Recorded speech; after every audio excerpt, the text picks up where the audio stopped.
Coming in at 5, West Virginia Penitentiary. Opened all the way back in 1875, the West Virginia Penitentiary in Moundsville is said to be one of the most haunted prisons in the states. The first building constructed on the site was the North Wagon Gate, which was made with hand-cut sandstone. The state used prison labor during the process, and work continued on this first phase up until 1876. Following completion, the prison consisted of the North Wagon Gate, north and south cell blocks, a kitchen, dining area, hospital, and chapel, as well as a 4-story tower connecting the 2 administration buildings. The prison also included space for female inmates and personal living quarters for the warden and his family. Once the prison opened, it housed 251 male inmates, including some who helped construct the prison where they were incarcerated. The condition of the prison worsened throughout the years, and the facility was eventually ranked as one of the top 10 most violent correctional facilities. On Wednesday, November 7, 1979, 15 prisoners escaped from the prison, one of them being Ronald Turney Williams, who was serving time for murdering Sergeant David Lilly of the Beckley Police Department. He managed to steal a guard's weapon and reach the streets, where he encountered 23-year-old off-duty state trooper Philip S. Kesner, who was driving past with his wife. Kesner attempted to take action against Williams, but he was shot in the process. The prison was home to riots, fires, and nearly 100 executions during its time in operation. To this day, visitors have reported sightings of phantom inmates and a shadow man wandering the premises, as well as unexplained voices and cold spots. You can take tours around this haunted penitentiary and even view the electric chair dubbed Old Sparky. For you brave souls out there, you can also do an overnight session if you dare. Coming in at 4, North Bend Rail Trail Tunnel number 19. North Bend Rail Trail is located in Ritchie County in West Virginia and is a favorite for hikers, cyclists, and horseback riders traversing the 72-mile-long trail. However, proceed with caution if you wind up in the area, particularly around tunnel number 19, also known as the Silver Run Tunnel. History goes that on one foggy evening in 1910, an engineer spied a young woman in a flowing white dress standing on the tracks. He brought the train to a stop, but when he searched for the woman, she had vanished. He wasn't the only one to spot her either, many of his predecessors had as well. No one quite knows the origin of the woman in white, although some bones were found under a house near the tunnel. Some people say you can still spot her. Now, those who explore the tunnel are advised to bring a flashlight even during the day, with the tunnel being over 1,376 feet long, which is beyond sunlight's reach. You have been warned. Coming in at 3, Droop Mountain Battlefield. On November 6, 1863, the Battle of Droop Mountain occurred in Pocahontas County, West Virginia during the American Civil War. Confederate forces engaged but failed to prevent Union forces under General W. W. Averill from a rendezvous with other Federal troops in a joint raid on Confederate railways. Droop Mountain was one of the largest engagements in West Virginia during the war and essentially resulted in the Confederate collapse. The battlefield site is now preserved and administered by West Virginia as a state park, and the unknown Confederate dead are buried in the Confederate Cemetery at Lewisburg. A wooden observation tower, hiking trails, and picnic tables mark the grounds where the Civil War soldiers fought, died, and some say still remain. Many visitors have reported sounds of galloping horses and sightings of the ghosts of headless Confederate soldiers, as well as one soldier lying asleep against a tree. Coming in at 2, Lake Shawnee Amusement Park. In the late 1700s, the Clay family moved to West Virginia, which is presently known as Mercer County. The Clay family, comprised of Mitchell and his wife, settled on an 800-acre farm and raised 14 children. However, in 1783, tragedy struck while Mitchell was out hunting. A few members of the Shawnee tribe killed 2 of the Clay children and burned another at the stake. In retaliation, Mitchell hunted down a handful of Native Americans and killed them. The land in turn became unoccupied for years, up until the early 1900s when Conley T. Snyder purchased the land and built a small amusement park on it. However, the amusement park had just as unfortunate luck as the Clay family. The park featured a Ferris wheel and a swing ride and was popular among locals, particularly families of coal miners who resided in the area. In the early 1950s, a young girl on the swing ride was killed when a truck delivering sodas accidentally backed into the ride, striking her. Another child also drowned in the swimming pool, which was subsequently filled in to prevent further accidents. During its operation, at least 6 people died at the park, which resulted in the park ultimately closing in 1966. In 1985, 1995, Gaylord White, a former employee of the park, purchased the land with plans to reopen it. It happened for a brief period, that is, before the park closed again after a 1988 archaeological dig uncovered numerous Native American artifacts, as well as human remains on the property that had been buried prior to the arrival of the Anglo-European settlers. In total, 13 skeletons were uncovered, mostly of young children. Perhaps the property is cursed, or perhaps it's just a series of unfortunate events. Who knows? But one thing is for sure, it is one of the most haunted places in the entire world. And finally, coming in at number 1, the Trans-Allegheny Lunatic Asylum. The Trans-Allegheny Lunatic Asylum, also known as the Western State Hospital, was a Kirkbride psychiatric hospital that operated from 1864 to 1994 by the government. Originally built by Richard Andrews, it was constructed from 1858 to 1881 and was originally designed to hold 250 people. However, it became overcrowded in the 1950s, with the hospital housing 2,400 patients, resulting in it being forcibly closed in 1994 due to changes in patient treatment. Following its closure, it was then purchased by Joe Jordan in 2007 and is open for tours and other events to raise money for its restorations. During tours of the facility, witnesses have reported doors slamming, shadowy figures, and even blood-curdling screams from within the building walls. The asylum has garnered such a spooky reputation, it has appeared on shows such as Ghost Stories, Ghost Hunters, Ghost Adventures, and Paranormal Lockdown. It was also featured in Bethesda's 2018 video game Fallout 76 under the name Fort Defiance and acted as a base for the Brotherhood of Steel, one of the game's main factions. Number 5 on this list is Abbey de Mortemer. This abbey is located in the French town of Mortemer in the Normandy region and has a deep history to it. In the mid-1500s, this was a prosperous area filled with a bunch of monks. It was a growing town that was one of the most successful in the region. This didn't last too long though. When the 1700s struck, things changed quickly. The men who were funding this town grew greedy and cared little for the people that were living there. The abbey itself started to deteriorate and the monks began moving out. Soon it was a shell of its former self and only had 4 monks that it housed. This wasn't the end though, because in 1789 this abbey saw the worst horror of its history. The French Revolution was at its height and sweeping its way through France. Religion was completely out of favor, and that meant the 4 monks that were living there were also out of favor. When the revolutionaries got to this location and found these monks, they didn't hold back. They took them into the cellar of this abbey and brutally massacred all 4 of them with no provocation. People think that this was one of the main incidents that caused this place to become one with the spirits. Since then, many ghostly sightings have been reported at this spot. One of the most famous stories was in World War II. A British paratrooper landed in the forest nearby and was spotted by the Germans.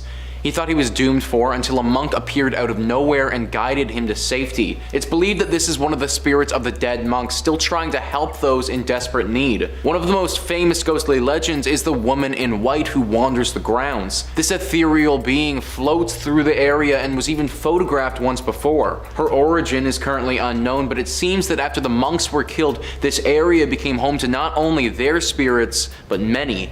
Werewolves, goblin cats, and other demonic things have also been spotted here. This place is deeply haunted, and even though that one paratrooper was saved by a ghost, I think that's the exception rather than the rule, and for that reason, I still wouldn't recommend going here. Number 4 on this list is the Chateau de Brissac. This chateau in France is located in the Loire River Valley south of the village of Angers in France. It's a very beautiful chateau and extremely unique because it's actually a mix of 2 different chateaus. In the early 11th century, an initial castle was built on the land, but then several hundred years later, in the 15th century, the land was taken over by the Duke of Brissac, who had his own vision for the space. He tore down most of the castle except for the twin medieval towers and then built around those, so you get this very interesting style of chateau. This chateau is also apparently the tallest in all of France. The great beauty of this castle and unique architecture aren't the only things that distinguish it though, because it's also one of the most haunted. An expert on the castle named Wesley McDermott gives great insight into the entity haunting this building, where he says, "A double murder that occurred sometime in the 15th century within the walls of the castle has resulted in one of the more popular ghosts of the Chateau de Brissac, that of the La Dame Verte, or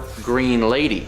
The current residents, the Duke of Brissac and his family, have become accustomed to her roaming the rooms, but she has scared many a guest. She's often seen in the tower room of the chapelle wearing her green dress. What's most terrifying, however, is her face. If she looks at you, you'll see that her face has gaping holes where her eyes and her nose should be, resembling a corpse. As well as her sighting, her moans are often heard throughout the castle in the early hours. After researching this, I found that Wesley was correct, and there is no end to the stories and encounters people have had with this green lady. I honestly do recommend going to this castle to look at its beautiful exterior. Going inside, though, is something that I wouldn't do. Number 3 on this list is Grès-les-Bains. This is a commune that is in the southeastern part of France.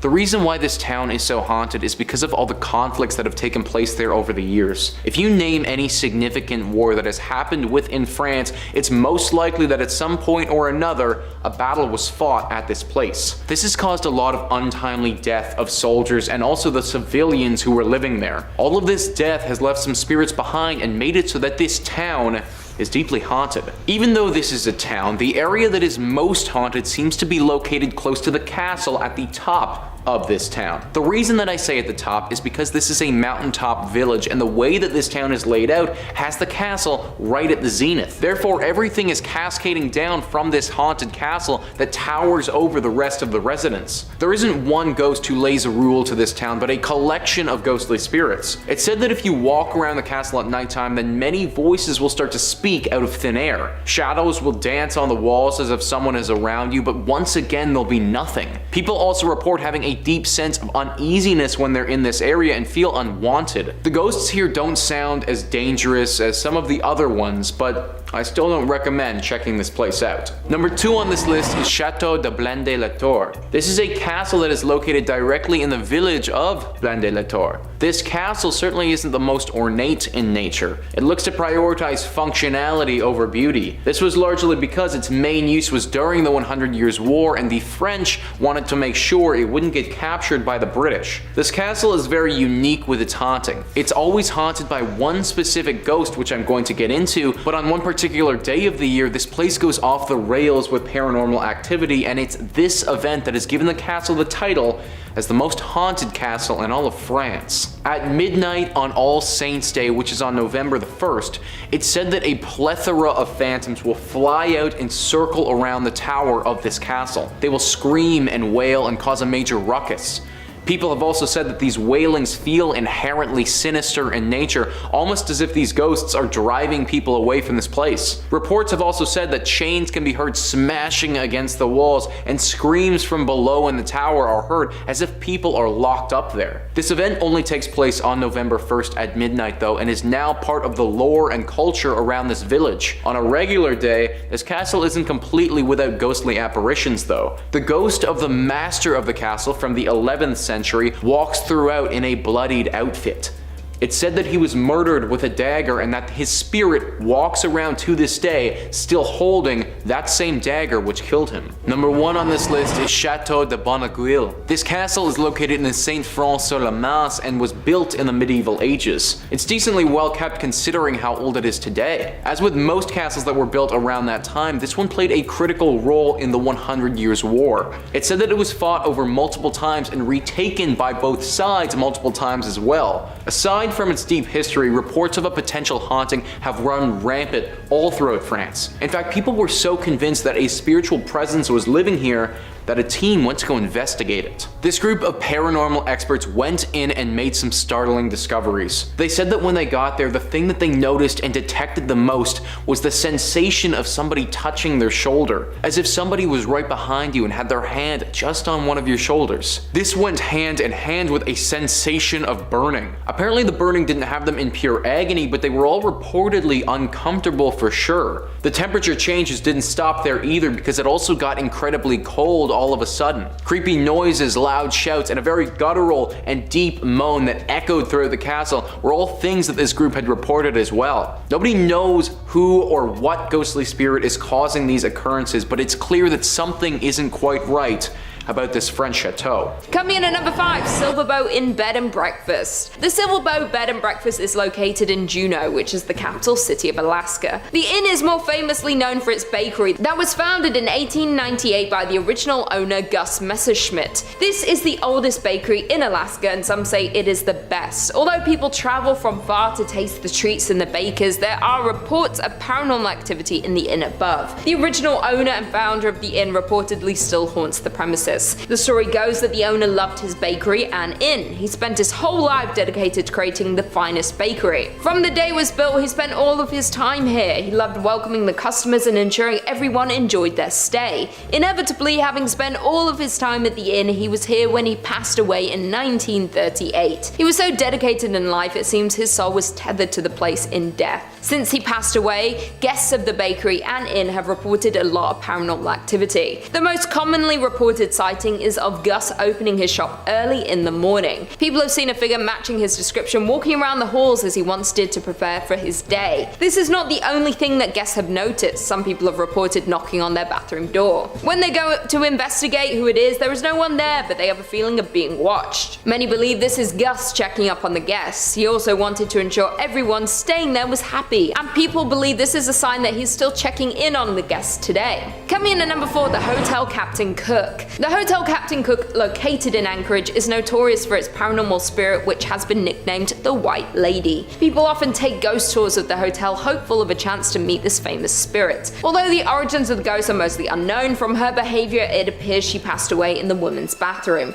or at least in the area which may have been home to something else before the hotel was built. The locals explain how she is bound to this place and is unable to pass on. She could possibly be cursed, as she seems distressed about her situation. Since the hotel opened, there was a lot of paranormal behavior in the area. She would break the glass of the mirrors in the ladies' bathroom or swing open the doors to scare those inside. The hotel management had to step in when one guest used the bathroom stall located at the very end of the ladies' room. While in the stall, she felt something fall around her neck and start to get tighter and tighter. The woman panicked and ran from the stall. As soon as she left the cubicle, the sensation stopped. Since then, the bathroom has been bolted shut as to stop this from happening to anyone else. She does seem to be mostly contained to this stall, but there are still paranormal happenings. Lights turn on and off on their own. No one has been hurt since the spirit was locked away, but I would still stay far away from this hotel. Unless you're looking for an angry spirit, this is a hotel that should not be on your list of destinations to visit.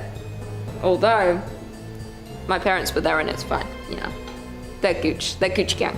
Coming in at number 3, we have the Golden North Hotel. The Skagway Golden North Hotel may look like a classic hotel located on the main street, but it has seen tragedy and has the ghost to prove it. People say this place is haunted by a lady who passed away many years ago. She is bound to room 23 on the 3rd floor, but her presence can be felt in the area around the building. The locals tell the story of how this woman became bound to room 23. It's unknown in what year the story takes place, but it was many years ago. The woman was visiting the hotel with a husband. They visited the area so her husband could go on a gold expedition. The expedition was over a number of days to possibly weeks, and the wife was to stay at the hotel and explore the local area. The day arrived and the husband left on his expedition, leaving his wife alone. Not long after the husband had left, the woman caught pneumonia. She became sicker and sicker. There was no one in the area able to help her. She had no way to get to a local doctor with no knowledge of the area. She sadly passed away in a little over a week due to her illness. When her husband returned, he was heartbroken to find his wife had passed.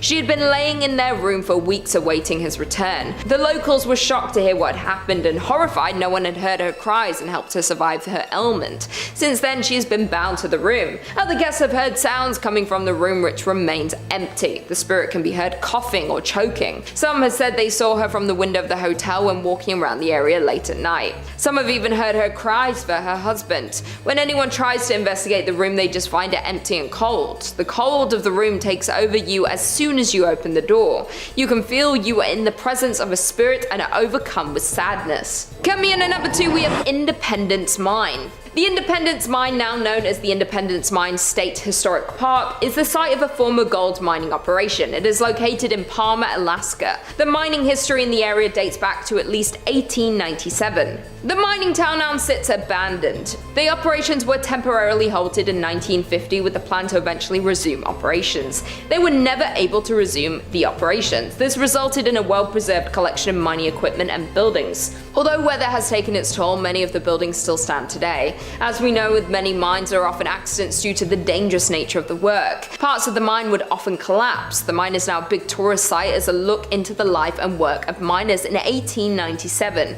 The visitors have reported a lot of paranormal activity while touring the facility. Almost everyone who visits the mine sees some form of activity there. There are many apparitions that appear. They walk around the mine as if they were doing their usual day's work. Some have even seen cigar smoke coming from certain locations. You can smell and see the smoke, but there are no cigars in the area that could be making the smoke. Tour guides have noted that they often have the feeling of being followed. They can feel themselves being watched each time they tour the facility. Some have even found footprints that don't belong to them or anyone in their group. Although there is a lot of paranormal activity in the area, tourists still come to see the remains of the mining town. The ghosts seem to be well intended. They may merely be echoes through time of the souls who passed here. As far as we know, there have not been any visitors who have been hurt during their visit. I would still be wary of visiting here though. Finally, in at number 1 we have At the White House. At the White House was built in 1902 and is now on the National Historic Register due to how long it has been standing in the community.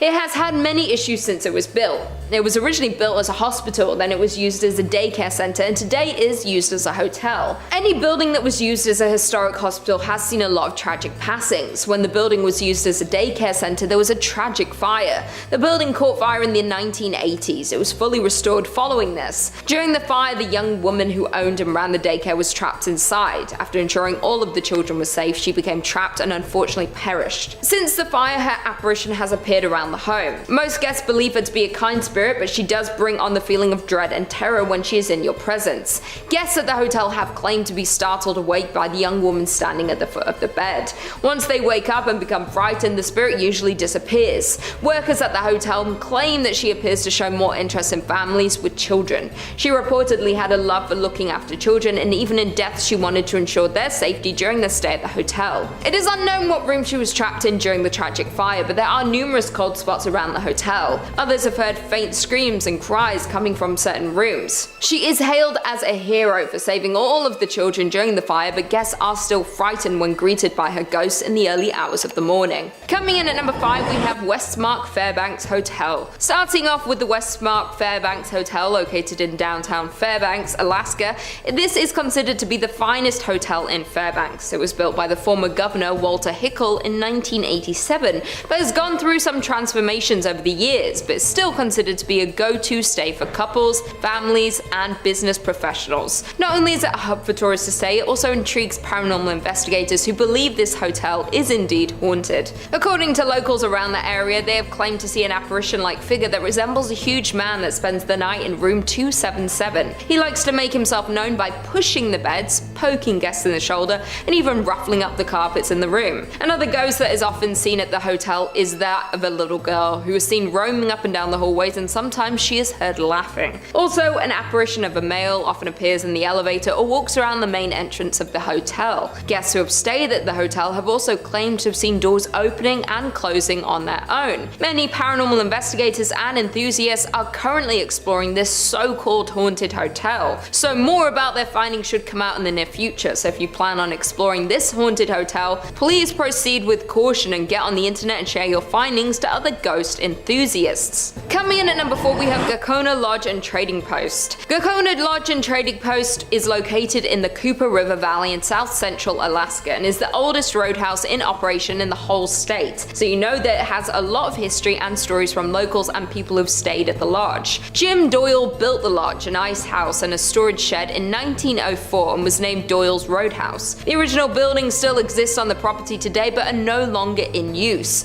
Before selling the lodge in 1912, there are rumors that a notorious serial killer known as the Blueberry Kid even stayed at the lodge. Between the selling of the lodge in 1912 to about 1920, the lodge went through many different owners until a Norwegian man and his wife bought it, until selling it once again in 1976 to Jerry and Barbara Strang, who were among the first owners to report paranormal activity on the property. Barbara had a strange event happen when some of the kitchen workers had actually tried to contact a spirit in the lodge when the power just suddenly went out. Yes, the power did sometimes go out in the lodge because of the harsh weather, but Barbara definitely believes that this time it was in fact the work of the paranormal. Another story is about a man named John Paulson who would frequent the lodge not only as a customer but also a business partner as well. John always stayed in room number 5, and to this day people report hearing stomping coming from that particular room. John was an avid smoker, and stories from people that stay at the lodge today say they can always smell tobacco coming from room 5, even though there has been a no smoking policy at the lodge for almost a decade now. If you are brave enough to visit this paranormal lodge, you could even ask to stay in room 5 and maybe be able to hear the stomps and smell the tobacco. Coming in at number 3, we have Van Gelder Hotel. This is another hotel on our list, and it's the Van Gelder Hotel, which is another very old building known for paranormal activity due to the many people who have visited and even locals. The hotel was built in 1916 in downtown Seward, Alaska. It originally was built as an office building, but then was converted into apartment buildings and then finally into a hotel. The hotel hasn't changed much since when it was built, just small touch-ups and interior changes have been done to keep the authentic feel of this very old hotel. The most popular ghost story from this hotel is that of Fanny Guthrie Bayham, a woman who died in this hotel in the 1950s and is said to haunt room 202. She is described as a younger woman who has long blonde hair and wears a blue dress. Fanny is one of many ghosts that haunt the hotel, but the only one that can actually be identified.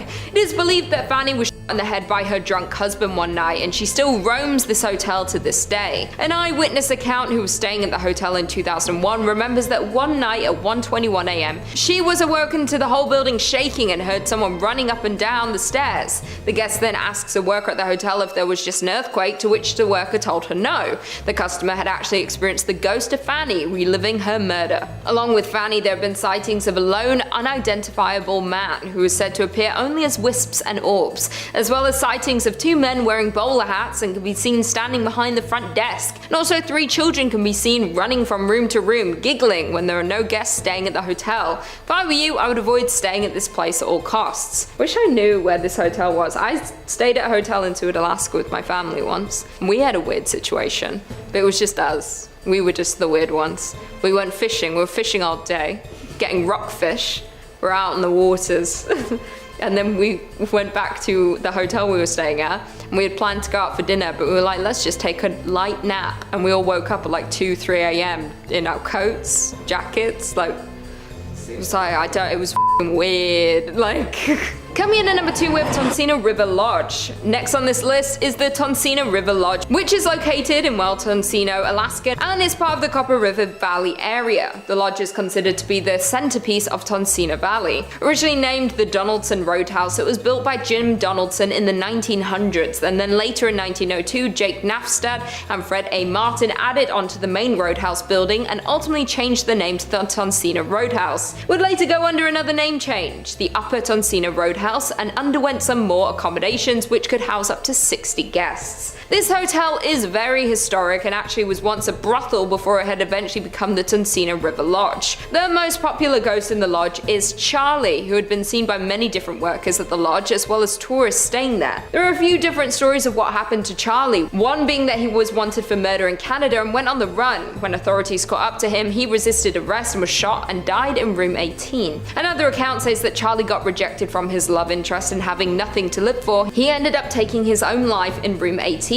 And to this day he is seen wandering up and down the hallways looking for his beloved. A third version about Charlie is that during the Great Depression, Charlie was living in Seattle, and not being able to find work, he boarded a ship and decided to go to Alaska, eventually making his way to Tonsina and getting a job at the Roadhouse. He really enjoyed his job, but unfortunately Charlie ended up passing away in room 18. His body was buried on a hill behind the Roadhouse. People believe that Charlie was so happy with his life at the lodge, even in his afterlife, he never left. Many people who have come in contact with Charlie say that he is a very friendly and peaceful ghost, and workers and tourists say they were not feared by Charlie. So if you're intrigued by Charlie and his story, you can go visit Tonsina, Alaska and stay in his old room.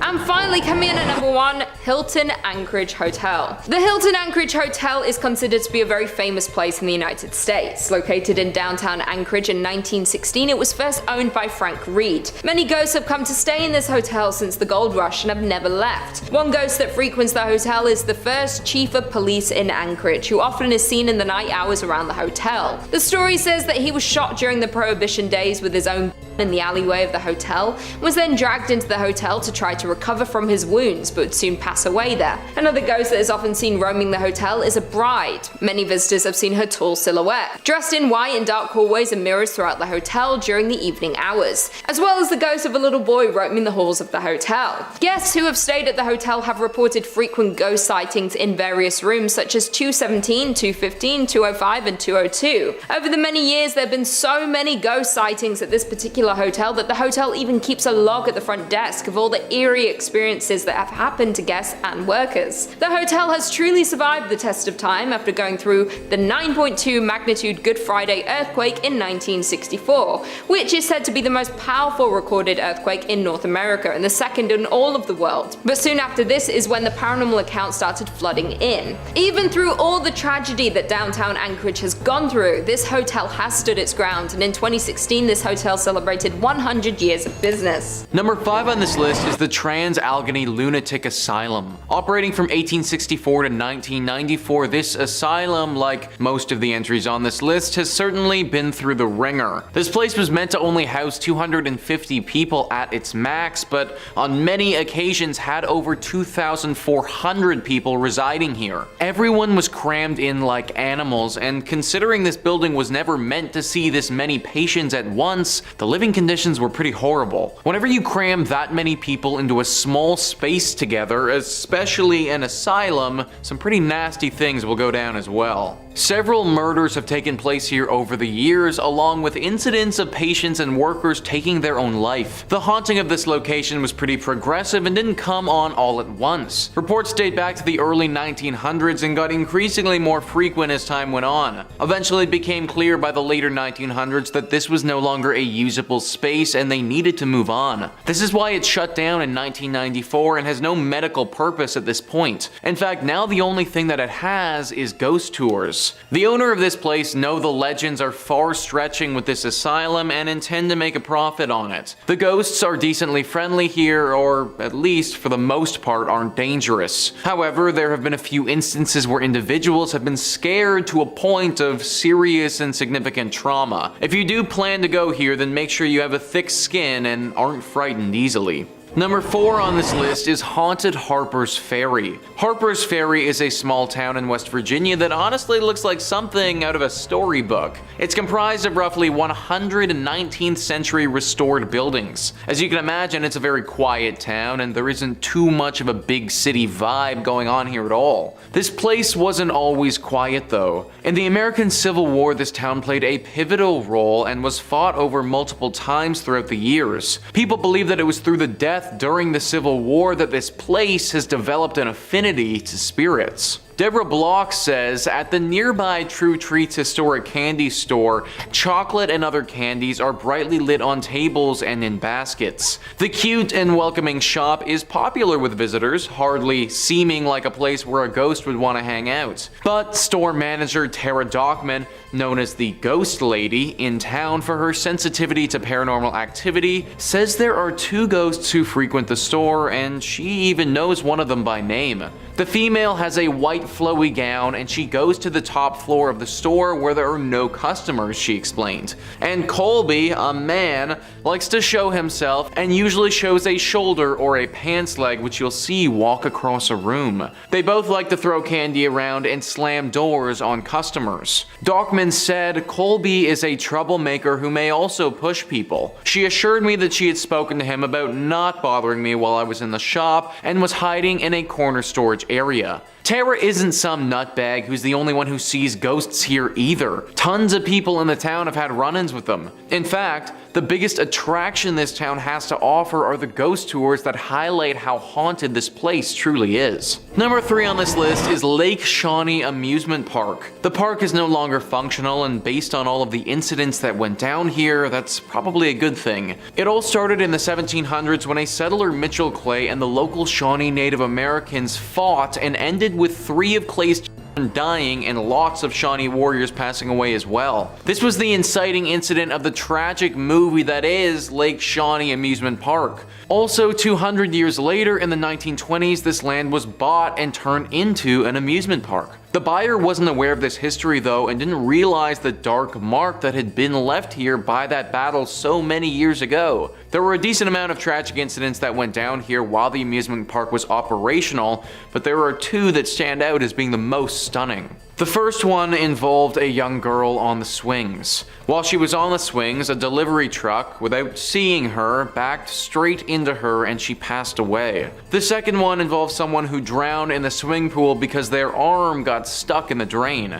The amusement park had seen enough and shut down in 1966. It was roughly 20 years later that they discovered the history of this place and pieced it all together, assuming that a curse must have been responsible. Locals don't dare go to this place anymore for fear of this curse. It should also be noted that the few who have stepped foot on this place again have reported run-ins with that young girl who died so many years ago. It seems that this curse won't allow her spirit to pass on, and now she wanders the area. I'm sure that there are a bunch of other amusement parks in West Virginia that are a lot more fitting and functional than this one. Highly recommend avoiding Lake Shawnee altogether. Number 2 on this list is West Virginia Penitentiary. Would this really be a most haunted place list if we didn't throw a prison on here? Paranormal activity usually favors places that have seen a lot of tragedies and sadness, and this penitentiary has definitely had its fair share. This prison opened up in the 1860s and was active for 119 years before finally being shut down. In that time, it saw over 100 executions, countless riots where people were either severely injured or died,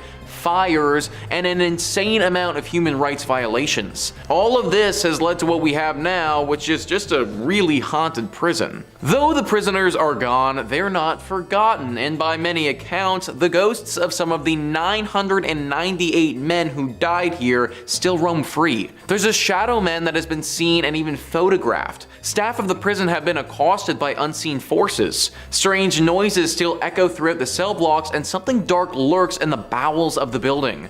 That was a small passage from Moundsville Haunted History, who are familiar with the prison. 998 men though. That's how many different individuals are thought to potentially haunt this place. That's literally a full-on ghost army right there, guys. This place must have been horrible if that many people's souls are left wandering around this space. If I was the owner of this spot, I'd do those 998 people a favor and just knock this place to the ground. Maybe then these ghosts can finally rest. And finally, number 1 on this list is Point Pleasant. This has got to be the top spot on our list just considering the amount of lore surrounding the creature here. The Mothman. If you're watching videos on this channel, then I imagine you're already probably familiar with what this creature is, but for those who aren't, the Mothman is a humanoid creature reportedly seen in the Point Pleasant area from November 15th, 1966 to December 15th, 1967. Shayla Klein says, according to legend, Mothman is a black 10-foot creature with wings and red eyes.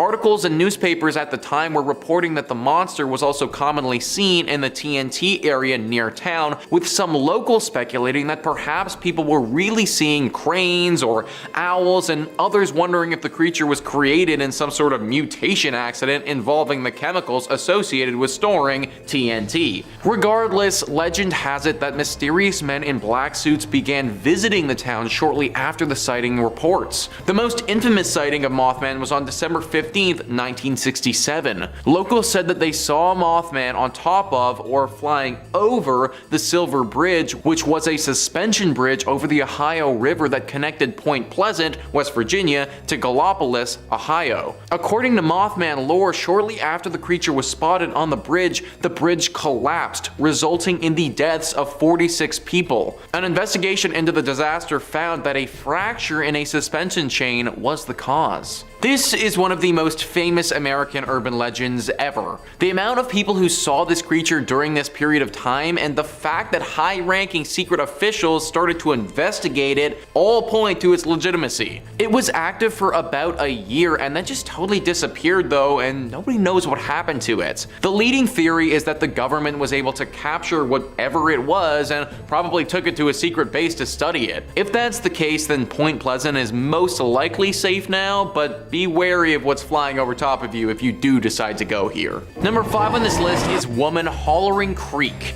The Woman Hollering Creek is a very scary and haunted place located very close to San Antonio. It's haunted by a very dangerous ghost of a woman. The The legend says that a woman who was in a horrible marriage, one where her husband would sadly abuse her, started to lose her mind. She fell into a deep depression and in the creek that we're looking at, drowned her.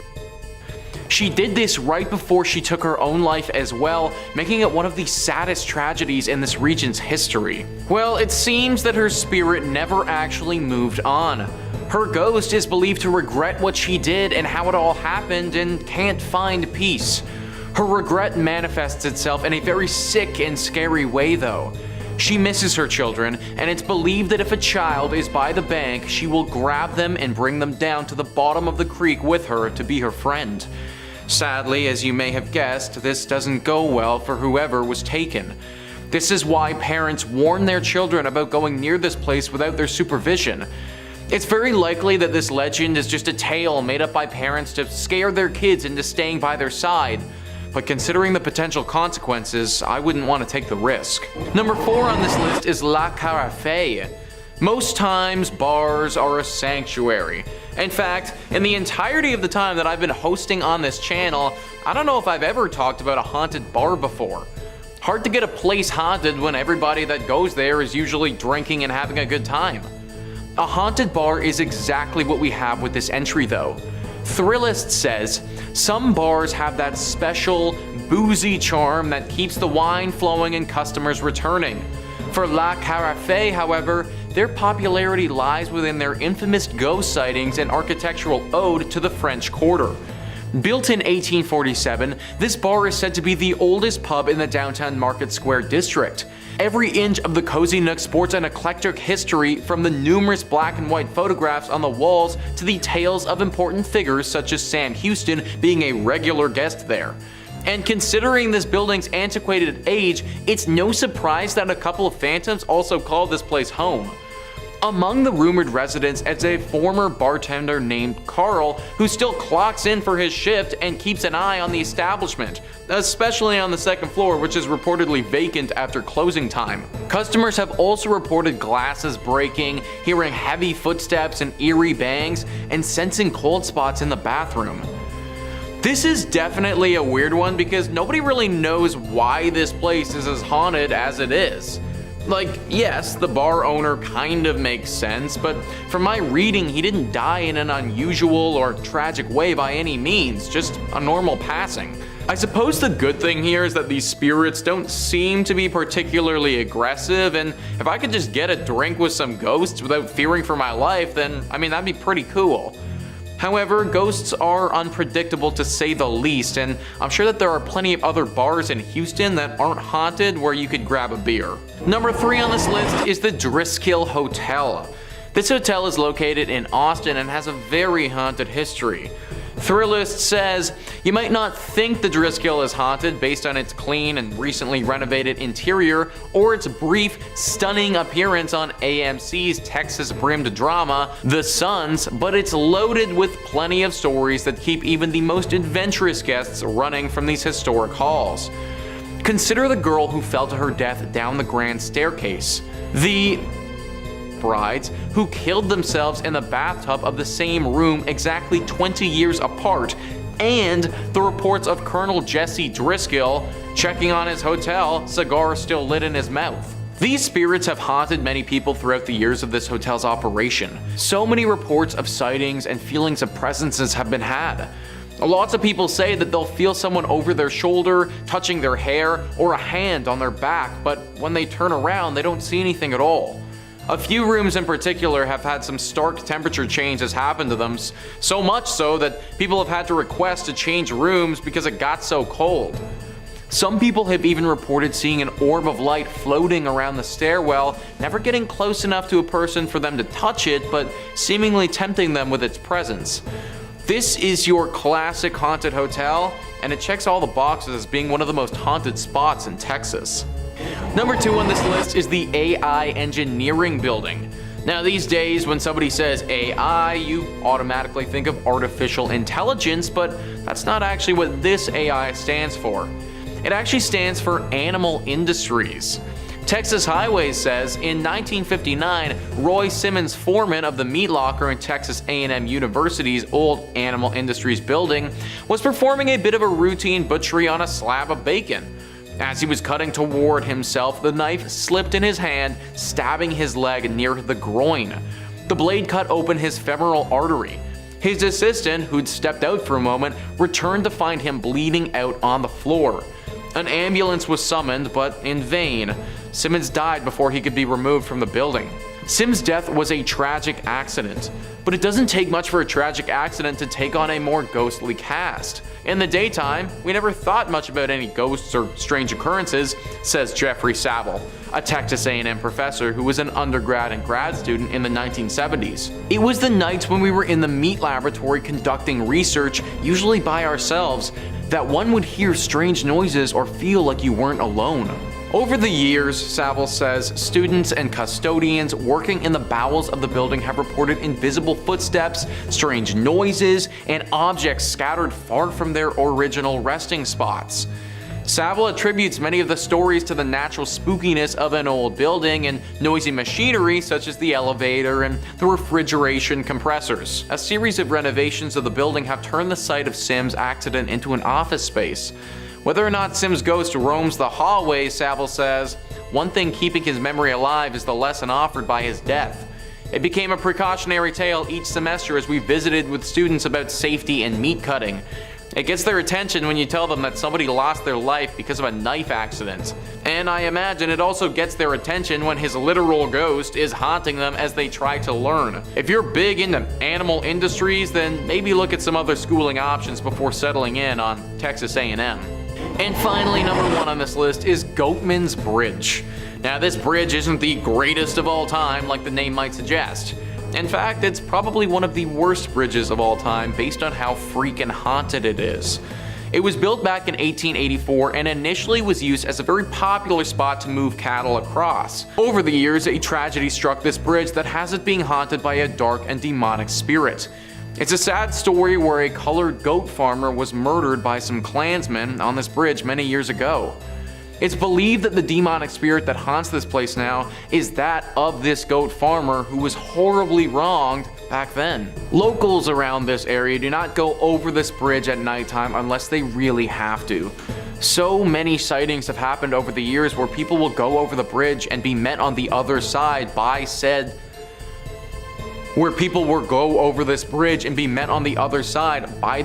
angry spirit. He doesn't hold back against you either and will make you pay for the sins of others. Disappearances have happened at this bridge several times, and people have reported being attacked but managing to get away with their lives. If it's nighttime, then do not go anywhere close to this bridge because it may actually be the last thing that you ever do. In at number 5 we have Whispers Estate. The Whispers Estate was built around 1894, and between 1899 and 1901 is when Dr. George and Sarah White moved in. George was a successful physician and ran his practice from their home. The two adopted many orphaned children, and unfortunately several passed away in the house over the years. Some of the children they took in were troubled. Many of them passed away in the bedrooms and other areas of the home, and even some of Dr. White's patients have been said to have also passed while in the home. Dr. White practiced in the home for over 25 years, so it's probable but unknown how many over the years had passed in the home. In the early 2000s, the home underwent renovations and a lot of bizarre activity began. Many claim that lights would flicker on and off, footsteps would be heard stomping around on the second floor, and as time went on, the activity escalated. To this day, people reserve time to come and experience all this paranormal activity and are encouraged to write down any experiences they had while in the home, and these accounts are posted to the Whispers Estate's official Facebook page. You can go through the page and find creepy photos people have taken that show demonic figures, ghost-like creatures, and even orbs. It's also pretty common for the guests to be scratched up by unseen fingernails or touched by an unseen hand. The estate earned the Whispers moniker after the numerous guests that experienced somebody whispering in their ear, somebody they couldn't see. Due to the amount of people who have passed at the home in its early days, it's like there are a number of different spirits that haunt the estate to to this day. The Whispers Estate is known as the 4th most haunted house in the United States, but many who have visited believe it to be the most haunted house in the entire country. In at number 4 we have Rhodes Hotel. The Rhodes Hotel was established in 1893 and was named after the first owners, Clara and Newton Rhodes. The youngest child in the Rhodes family, Everett, passed in one of the second-story bedrooms after contracting tuberculosis at 18 years old. Soon after their daughter's death, Newton unfortunately died, and it's believed he had died inside of the house.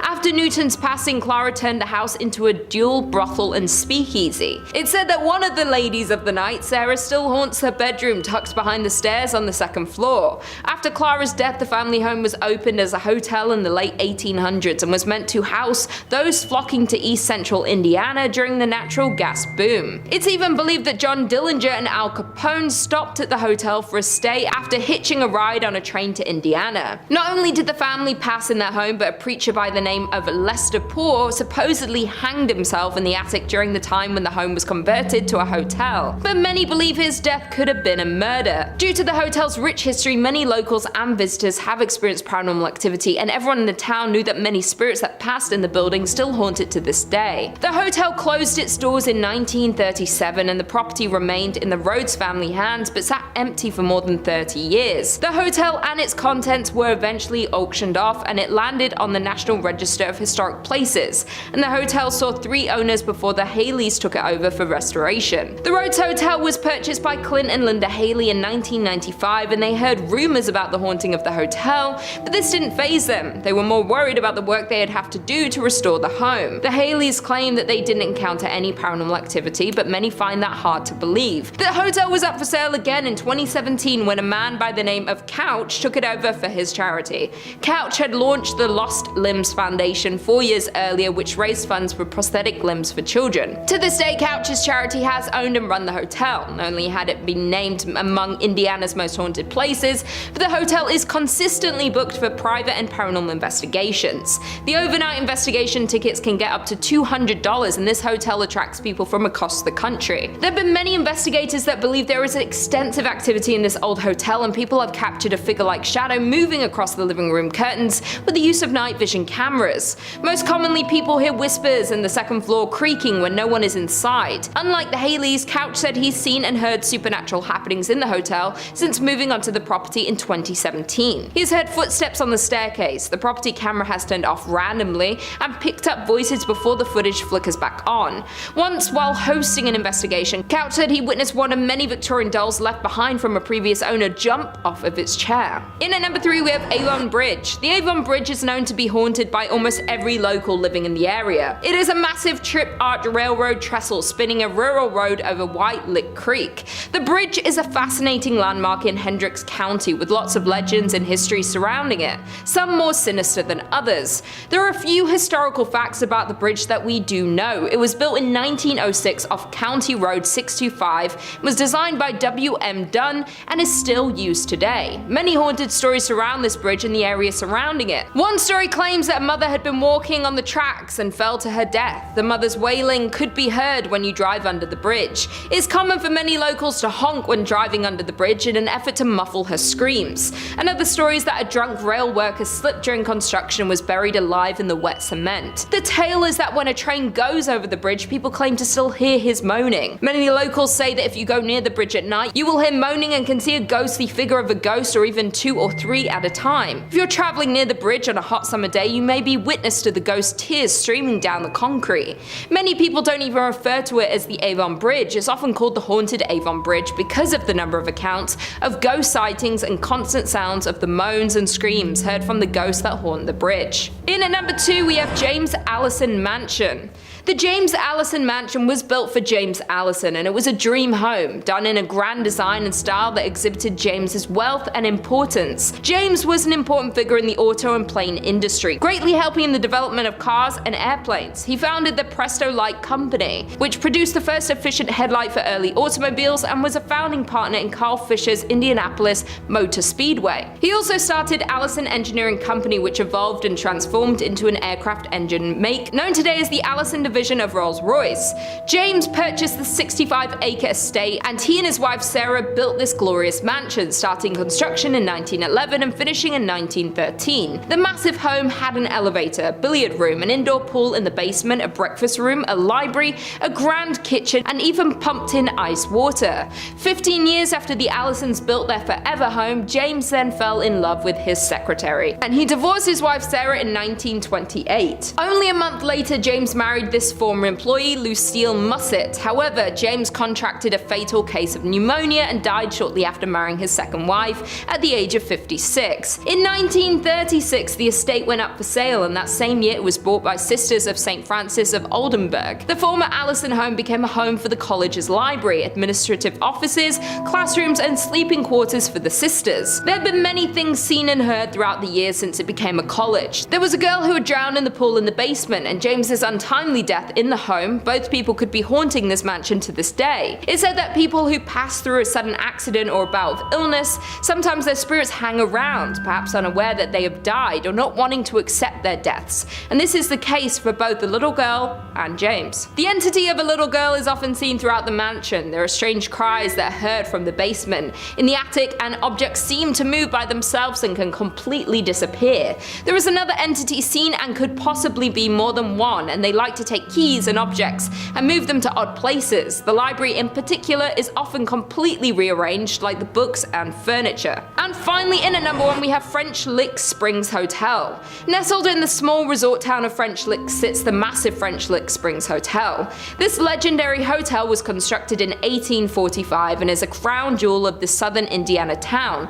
But there's more to this resort than meets the eye. This Indiana hotel is known to be one of the most haunted places in the state. Thomas Taggart was a mayor at the time and purchased the hotel in 1888. After purchasing the hotel, he added luxurious furnishings, marble floors, and built 2 championship golf courses. During this time, Taggart became the Democratic National Chairman, and the hotel became the unofficial headquarters of the Democratic National Party. In 1931, Franklin Roosevelt visited the hotel because of its Democratic standing and won the presidency a mere year later. Over the years, the hotel and the work Taggart put into it made it one of the most prominent hotels in the area, and even ran the West Baden Springs Hotel out of the business. Unfortunately, in 1916, Taggart passed away, but according to local legend, his spirit has never left the building. Taggart died in 1916, but that hasn't stopped rumors of sightings of this famous hotel owner. Guests and employees frequently encounter strange and paranormal activity throughout the hotel, and they believe it is caused by Taggart himself. Many spot his ghostly figure near the service elevator and can pick up a strong scent of pipe tobacco. Others claim they witnessed his spirit riding down the hallway on a horse and making noise inside the ballroom. Some hear noises and others encounter his ghost, though usually both don't occur at the same time. Not only is Taggart's ghost living in the hotel, but there are also rumors of a former bellhop that lingers around the hotel. Many believe that he was a current employee until they saw old photos of him hanging on the wall, or were told no bellhops were on duty when people had encountered him. Employees and guests say that it's pretty hard not to encounter some sort of activity when you're in the hotel, and due to the vast amount of paranormal sightings are why it's considered by many to be the most haunted place in Indiana and one of the most haunted places in all of the United States. Coming in at number 5 we have Mizpah Hotel. Named after the Mizpah mine, the hotel was opened in 1905. The hotel is considered a historic beacon of Central Nevada's mining boom that came and went and left behind a trail of ghost towns, and is located between Las Vegas and Reno in Tonopah, Nevada, which has a population of around 2,000. Due to it being originally opened at the height of Tonopah's silver boom, it hosted celebrities and wealthy investors. The famous celebrities that have been linked to the hotel are Howard Hughes, Jack Dempsey, and Wyatt Earp. Additionally, at the time it was the tallest building in Nevada and was one of the first luxury hotels in the state.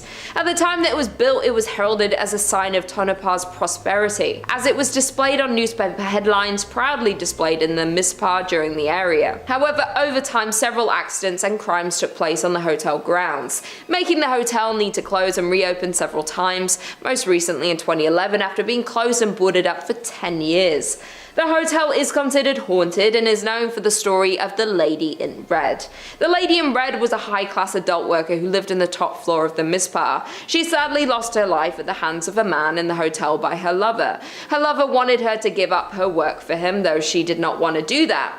Due to the disagreement, she sadly met her fate in the hotel. The room where paranormal activity is most active would be the room where she lost her life, and it's considered the Lady in Red's room. And it is the very room you can now book and stay in on the top floor. There have been reports from guests and staff of the Lady in Red being seen riding the elevator, while other reports of hearing her whisper in the guests and staff ears. Additionally, she is known to leave pearls in the bed of guests that she is fond of. That being said, the Lady in Red is not the only spirit that haunts the hotel, as there is a nameless soldier who died in the hotel, and unfortunately they never were able to be identified. It has been reported that the soldier haunts the 3rd and 4th floors. Guests have also reported of a force tugging at the back of their shirts and unexplained giggling, while others report the inability to sleep because they felt as if someone was standing next to the bed watching them all night. The Mizpah Hotel has been named the most haunted hotel in America, and for a good reason. In at number 4 we have Goldfield Hotel. Located in Goldfield, Nevada, you'll find the Goldfield Hotel. The hotel opened in 1902 and formed a large crowd of visitors and guests in its early years of operation. In its early years, the Goldfield Hotel was visited by politicians, bankers, and gunslingers. Built in the heart of the town, the Goldfield Hotel was one of the most sought-out buildings in Goldfield and was known as the finest hotel between San Francisco and Denver. The man behind the hotel was George Wingfield, a successful and wealthy banker, mining magnate, and joint owner of the booming Goldfield Consolidated Mines Company. However, as with many boom towns, Goldfield's mines eventually dried up, causing the population and stream of hotel guests began to dwindle. The hotel went through a series of owners, from private owners to the US Army during World War II, and now is owned by Red Robert's son. The Goldfield Hotel was once the most spectacular hotel in the state of Nevada, but today operates under a different notion as one of the most haunted places in Nevada, if not the entire United States. The most known ghost story is of a woman named Elizabeth, who was speculated to be George Wingfield's mistress. Elizabeth became pregnant with Wingfield's child, and to protect his marriage, George paid her to stay away, though he grew fearful that he would get exposed for cheating on his wife. Therefore, George ultimately locked her in room 109 throughout her entire pregnancy. Wingfield fed her food and water to keep her alive until the child was born, but then Elizabeth disappeared altogether and was never to be seen again. Many guests touring the Goldfield Hotel have claimed to see Elizabeth's ghost, and some even claim to hear crying, notably calling out for her child. George's ghost is also said to haunt the hotel, with guests reporting to the lingering smell of cigars and ashes being left on the floor. Those aren't the only ghosts that haunt the Goldfield Hotel, as other spirits of those who lost their lives on the grounds of Goldfield have been reported to be seen lurking in the halls and lobby of the old hotel. In at number 3 we have Bobby Spring Ranch. Located just outside the glitz of the Las Vegas Strip sits a plot of land that takes visitors to another time and place. That land is known as the haunted Bonnie Springs Ranch. Originally built in 1843, the ranch was used as a stopover for the wagon trains going to California. While in 1958 the ranch was renovated and opened to the public as a tourist attraction with stables, a restaurant, and a petting zoo. Later, a functioning saloon, shops, wax museum, wedding chapel, and replica schoolhouse were added to the ranch. There is not only one ghost that roams the ranch, as it's known there are multiple spirits that reside at the Bobby Springs. But one of Bonnie Spring Ranch's most commonly cited ghosts is that of a little girl. Her spirit is mostly sighted playing in and around the town schoolhouse before suddenly disappearing. The nearby merry-go-round has also been known to turn on its own unexplainably, where many believe it could be the spirit of the little girl playing on the ride. Another active area of Bonnie Springs Ranch for paranormal activity is the Wax Figure Museum. This small tunnel-like maze leads guests through a creepy history display, which literally comes to life for some. Many have claimed to witness these wax figurines move on their own and appear as though they are inhaling breath. The ranch's management even had to allegedly nail the displays down as they were moving out of position so frequently. The final and most evil of Bonnie Springs Ranch's hauntings are found within the Opera House. It is here that a darker, more negative energy is present. The spirit takes the form of a dark shadow figure that follows people through the area and has even been captured in photographs. Disturbing the EVPs have also been caught in this area. In at number 2 we have Nevada's Governor's Mansion. From the outside, the Nevada State Governor's Mansion is a grand 2-story building. While inside on the first floor you'll find the grand entry hall, the reception room, and the formal dining room. Though don't let its appearance fool you, as there are spirits haunting its grounds. The Governor's Mansion was completed in 1909, and the Governor Denver S. Dickerson was the first governor to occupy the residence. His daughter June is the first and only child ever born in the governor's mansion. The mansion is said to be haunted by June and her mother Una. Since their passing in the mansion, there has continually been paranormal activity reports in the household. The mansion is said to be haunted because former employees at the mansion have reported hearing cold wind blowing from an antique grandfather clock that also swings open periodically without assistance. Former First Lady Sandy Miller's brother-in-law is said to have seen the apparition of a woman in a white gown. The woman is believed to be Una Dickerson, dressed for the mansion's opening in 1909. And finally, in at number 1, we have Silver Queen Hotel. Located in Virginia City, Nevada, the Silver Queen Hotel was constructed in 1876. This makes it the oldest hotel in Virginia City. However, the Silver Queen Hotel is known for much more than just being the oldest hotel in Nevada. The main level of the property features an authentic 1870s saloon with one of the largest single-piece wooden bar counters and bar backs you'll ever see.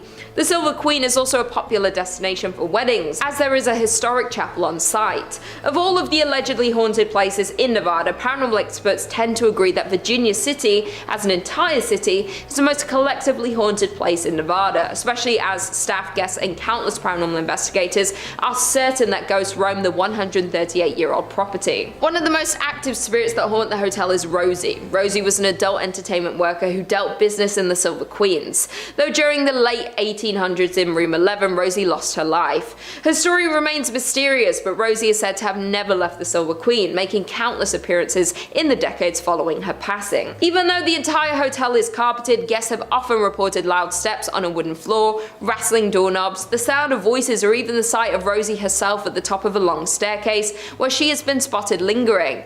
Other visitors report on TripAdvisor and Yelp describing the loud noises at night and an unexplainable sense of eeriness. One guest had a more terrifying encounter in the hotel as they described getting chased down the hallway in the middle of the night by a ghost. In at number 5, we have Palmer House Hotel. This hotel is not only considered the most haunted place in Minnesota, but to some, it's considered the most haunted place in America. Located in Sauk Center, the hotel has been visited by paranormal activity investigators from across the country. Recently, the ghost hunter from the Travel Channel, Ghost Adventures, even investigated the hotel. A brothel that went by the name of the Sauk Center House occupied the current grounds of the Palmer Hotel, but the Sauk Center House burned down in 1900, and the Palmer was built in its place the following year. The Palmer Hotel was established in 1901 and is notorious for its permanent ghost residence. The most reported ghost in the hotel is named Lucy, who resides in room 17. Legend has it that Lucy was an adult worker that frequented the past building of the Sauk Center House. Though Lucy endured a terrible accident of losing her life at the hands of one of her clients. Even though this happened in the building, the Palmer Hotel can't seem to get rid of the spirit of Lucy. The ghost of Lucy is said to dislike men by slamming the room door of male guests. Some reports her slamming the room door so hard it rattles the artwork on the wall and aggressively drops the temperature. During a recent investigation, a Chicago ghost hunting outfit allegedly recorded a temperature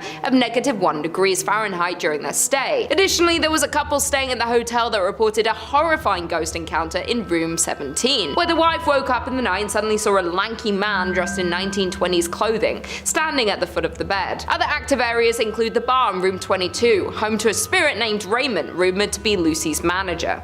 One employee of the Palmer House Hotel has confessed that their favorite paranormal experience is when guests complain about how noisy the people above them are, even though they are on the top floor. The ghost encounters and paranormal activity is so frequent at the Palmer Hotel that the current owner, Kelly Freezer, didn't believe in ghosts, but this changed when she became the owner of the hotel. In at number 4, we have the Soap Factory. The Soap Factory was at its peak during the soap boom of the 1880s, though now the factory has been left abandoned. The Soap Factory is one of the oldest factories in Minneapolis. While the process of making soap required lots of fats, lying in extremely hot temperatures, therefore it wasn't the most glorious or safest workplace in its day. Furthermore, the fats came from animal carcasses, thousands of them. The flow of blood and skin leaked into the Great River next door in the turn of the century. The building's smell of flesh made it a hot spot for stray dogs that the city paid to be rounded up and sent to the end of their life. If that's not creepy enough, there are legends regarding malpractice taking place at the factory, with animal fats from local restaurants taken to be made into soap. And there were also rumors of child labor at the factory, but whatever you choose to believe, there is no denying that the site contains negative energy. Now the basement of the abandoned factory is used for haunted tours. The tour is so scary in fact that guests have to sign a waiver and have to be 18 to go on the tour. In at number 3, we have First Avenue. Avenue. Located in downtown Minneapolis, the building, which is now home to this nightclub, has a rounded front, is painted black, and has white stars on its sidewalls with the names of many of the musical talents who have done shows in one of these 3 event rooms found inside. Before it was famous for being a nightclub, the First Avenue was a Greyhound depot. The First Avenue legend has to do with the building's former self, the great Art Deco Greyhound bus center that opened on 7th Street in 1937. The story goes that a young woman went to the station to meet her boyfriend who was returning home from World War II. When she was informed that he had died in combat, she ran into the restroom and ended her life due to heartbreak. In recent years, multiple First Avenue staffers have reported seeing a ghost in the washroom. The ghost has been reportedly described as a woman always in a green army jacket and sometimes seen dancing at the club along with other ghosts. Legend says that many homeless people died in the bus station as well, and they can be seen dancing with the women. There have been reports of another spirit haunting the nightclub. The staffers nicknamed this spirit Slippy, while this particular ghost is said to make a balloon appear from nowhere which then floats up and down the staircase on its own. Dave Schrader, paranormal investigator, visited First Avenue to assess the paranormal activity in the building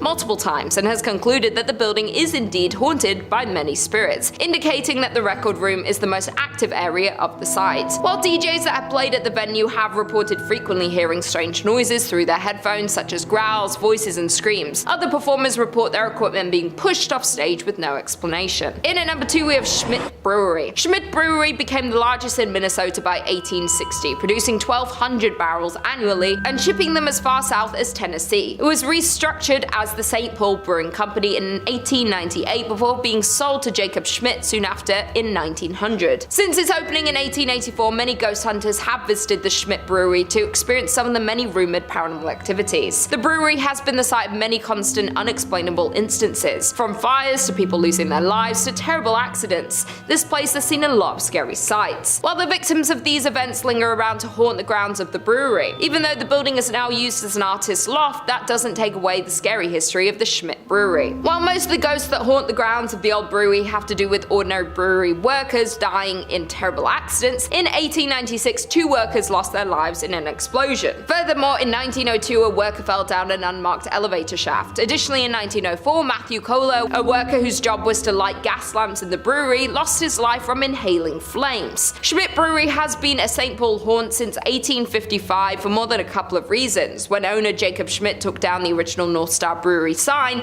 replacing it with his namesake, Jacob Schmidt Brewing Company. The entire brewery burned down a year later in 1900. Plenty of other bad luck would also follow on the grounds of the brewery, suspected due to the tragic death of many workers of the brewery. And finally, in at number 1 we have Four Pals Restaurant. Known as the most haunted restaurant in Minnesota, the Four Pal has a tragic story. Located in St. Paul, Four Pals was a high-end restaurant located in Irvine Park, and the restaurant is a beautiful Victorian mansion. Sadly though, the restaurant is now permanently closed. The dark stories about Four Pals Restaurant hint that the historic mansion is seriously haunted. As the story goes, back in the late 1800s, Joseph Fourpal had an affair with the mansion's maid, Molly. It was not long before his wife discovered this relationship and love for Mary. Therefore, the wife became extremely jealous of the servant and assigned Molly to do chores that would keep her away from the bedrooms and away from Joseph. Molly became pregnant and Joseph ended the affair, but Molly was so distraught about the whole situation that she ended her life. According to reports, she ended her life in the attic. Joseph was upset when he heard the news about Molly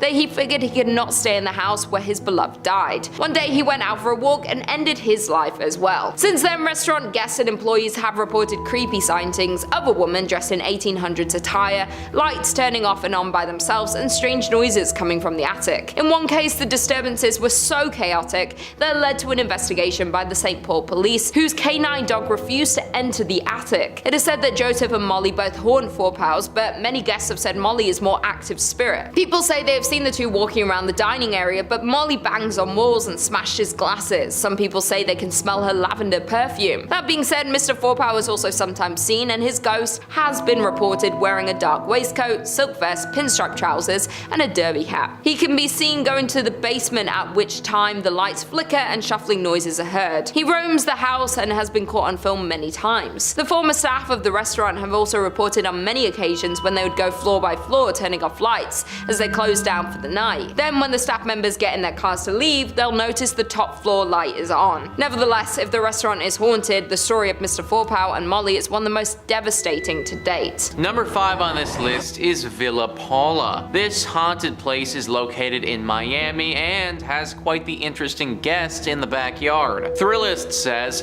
this stately white mansion was originally constructed as the Cuban consulate in the mid-1920s, home to Consul Domingo Millard and his wife, Paula. The Cuban-born Paula was known to spend her days playing piano and drinking Cuban coffee until she died from complications from a leg amputation in 1932. Legend has it that Domingo interred his late wife in a sarcophagus laid in the backyard. The sarcophagus is still there now, covered by ficus tree roots and nearly impossible to reach. Whether or not it actually contains her mortal remains is debatable at best, but reports of her ghost persist. It's said her ghost is in different rooms there, says History Miami's Dr. Paul George. People who've lived at Villa Paula since have had existential kinds of experiences. Among them, phantom coffee smells and piano playing, a one-legged woman roaming about as well. So there is a literal sarcophagus just chilling in this person's backyard. Can you imagine having that just show up on the house listing? I'd be like, no, we are not okay with that. I'm kind of surprised that no one has gone to go deal with the sarcophagus before. I mean, you can't just leave this thing down there like that and expect the ghost to just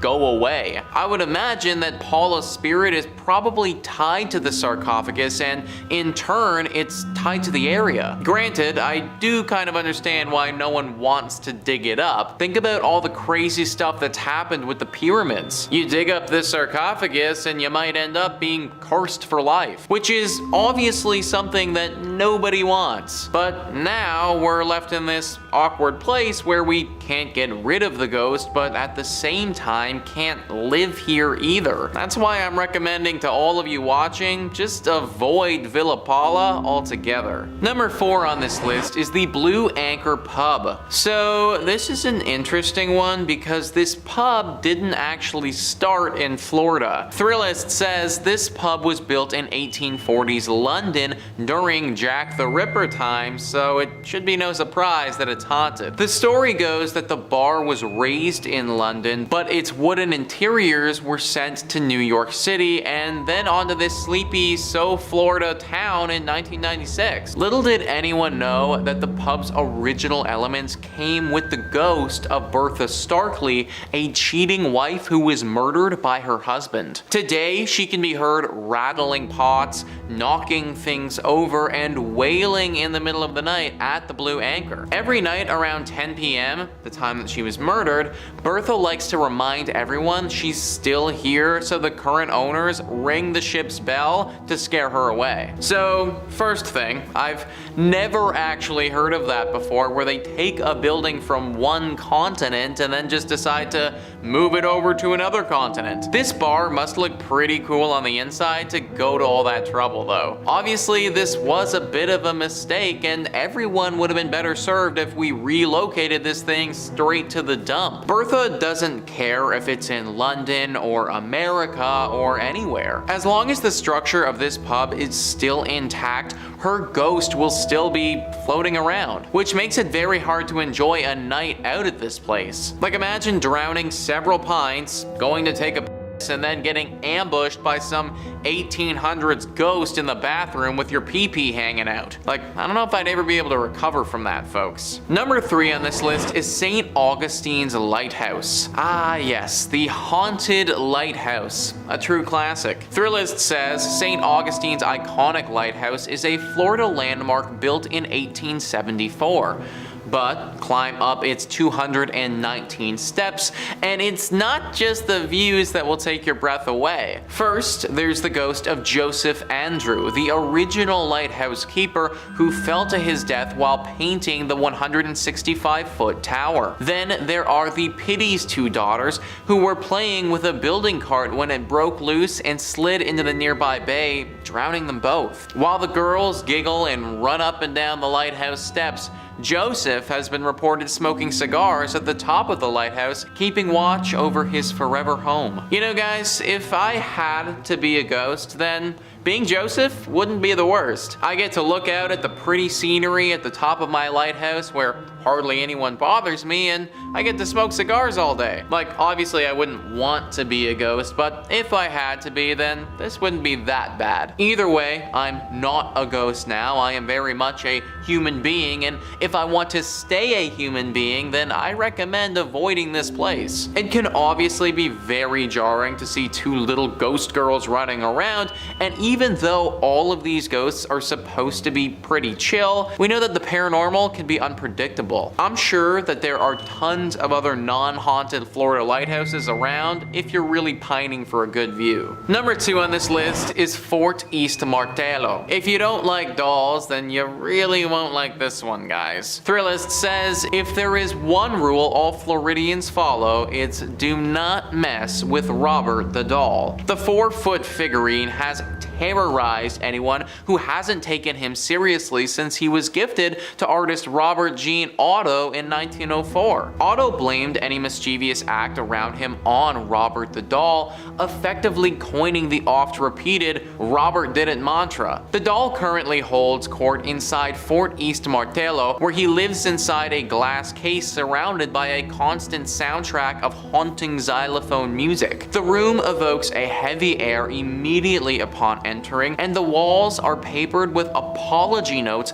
from cocky tourists who've dared cross the world's most haunted plaything. Even the Prince of Darkness himself, Ozzy Osbourne, felt Robert's wrath when he suffered a series of health mishaps shortly after dissing the doll on his reality show. I don't like dolls, folks, especially the haunted variety, so this entry obviously had to make the list. Clearly it curses you after you see it because people literally have to come back here and ask for its forgiveness. I don't know if the notes work or not, but I guess that's all you can do when you're dealing with a haunted doll. Hopefully this doll can just chill out and stop haunting people, but in the meantime, I just flat out avoid going to this place in Florida altogether. And number 1 on this list is Casa Monica Resort and Spa. It really sucks that this place is so haunted because it's truly beautiful. Thrillist says St. Augustine's fanciest hotel is also its most haunted. In fact, this 5-star Mediterranean revival haunt is a hotbed of spectral activity. Children are heard running along the 4th floor, but no one is there. The radio in the Ponce de Leon suite randomly comes on, but no one's there. Guests of room 411 wake up to people staring at them,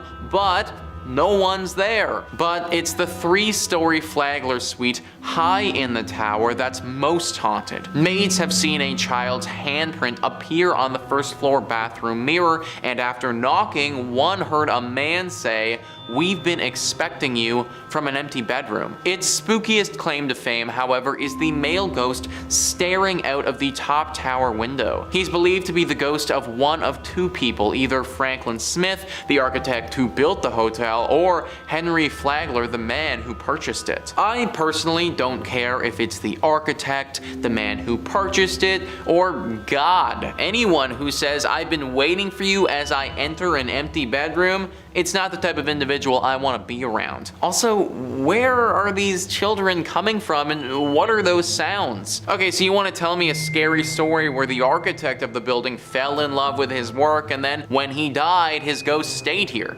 Alright, fine, I can buy that, I can believe that, but like, what are the children doing here? What do they have to do with this place and the architect? Maybe this is just one of those spots where it doesn't matter what happened here, it doesn't matter what will happen here in the future, it's just always destined to be haunted. Number 5 on this list is the Molly Brown House. If you live in Denver, then there is no way that you aren't familiar with this haunted place. Thrillist says you've no doubt heard of the Molly Brown House and likely passed it on the street once or twice too. Molly Brown was a notable member of Denver's elite and perhaps known best for being a Titanic survivor, and despite allegedly living a relatively happy life, visitors to the museum and staff have reported quite a bit of strange happenings. Some have smelled what's believed to be husband J.J. Brown's pipe or have witnessed lights off and on the fritz, and staff have reported furniture being seemingly rearranged. Sometimes figures members can even be seen roaming the house. A visit is worth it alone for the history, but the potential for getting a bit spooked or walking into a cold spot is definitely an added bonus. We once again have one of those locations where no one has any idea why it's haunted. It just is. Maybe it's the connection to the Titanic that has got this place acting funky. Obviously, that was a very unnatural occurrence and took the lives of tons of people in a very sad way. So I could believe that the Titanic and the survivor of the Titanic plays some role into why this place is haunted the way that it is. Good news is that this isn't the worst haunting that you can run into. Like, yes, you will get a little scared for sure. You might smell something funny or have a ghost pull something on you or even maybe have small valuables go missing. But ultimately, you probably shouldn't be dragged to the underworld here by some shadow demon or anything like that. So I guess if you were to visit any place on this list, then this one wouldn't be the worst. Just be prepared for what's coming, because if you aren't, then it could leave you with some serious mental trauma. Number 4 on this list is Phantom Canyon Road. You need to be very careful on this road because there is a good chance you could suffer a serious crash if you aren't. Thrillist says a haunted road is one thing, but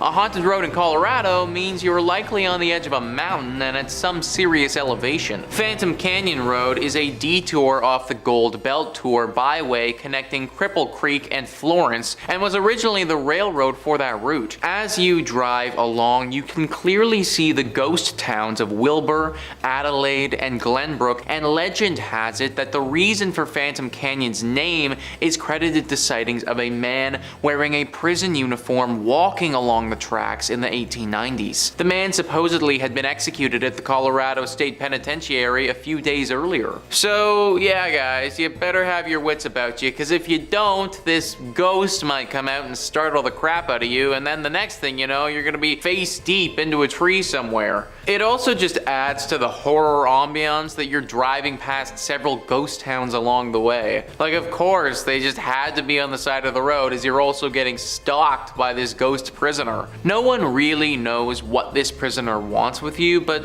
let's face it, I can't imagine it's good. My dude was executed back in the day, so for one, what he did was probably pretty bad to warrant a punishment like that, and then secondly, he literally got executed, and I can only guess that his ghost probably isn't too pleased about that. Y'all need to be especially careful if you're driving down this road, because at any point this guy could pop out. Number 3 on this list is Central City Masonic Cemetery. Of course we had to have a cemetery on this list. No haunted place list would be complete without at least one of them. Thrillist says, founded as a mining town in the late 1800s, Central City is now known as a destination for those looking to head to the hills for a gambling fix in the casinos that now dot the area. But one thing hasn't changed. The woman in black who twice a year appears in this hilltop cemetery above the town. Known as the Columbine Lady, she comes to visit the grave of John Cameron,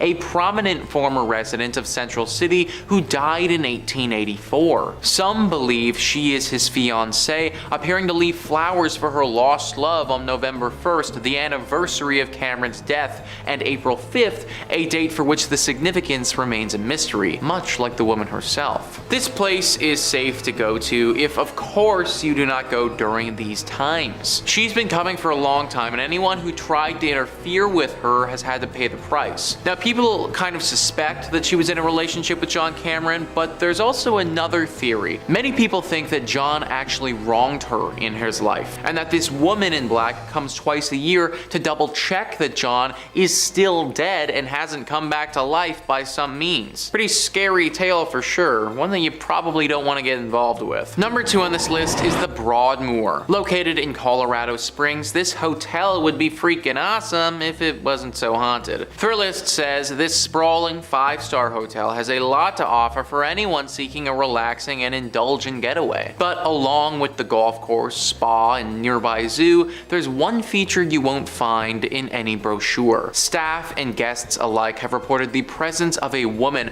often in the penthouse where Julia Penrose, co-founder of the property, once lived. While not confirmed, Penrose's death is said to have been surrounded by a strange occurrence in which she went missing and was later found, confused and shaking in the woods nearby with no memory of how she got there. She passed away a week later, and perhaps her spirit remains, watching over the property and seeking answers about her own mysterious death. Now I am wondering, man, how did Penrose die? Like, this whole story feels like a movie or something like that. I truly think somebody needs to get in here and investigate what the heck happened here. Because, like, should we be scared of the region because this is gonna happen again? Was Julia doing something specific before she disappeared, and should we avoid doing that thing? There are just so many questions that need to be answered here, and sadly I can't do it from the comfort of Toronto. That being said, I'm also not trying to end up like Julia, and therefore will be leaving this job to somebody far more qualified. And finally, number 1 on this list is the Highlands Ranch Mansion. A truly picturesque mansion, one that's been standing for over 100 years and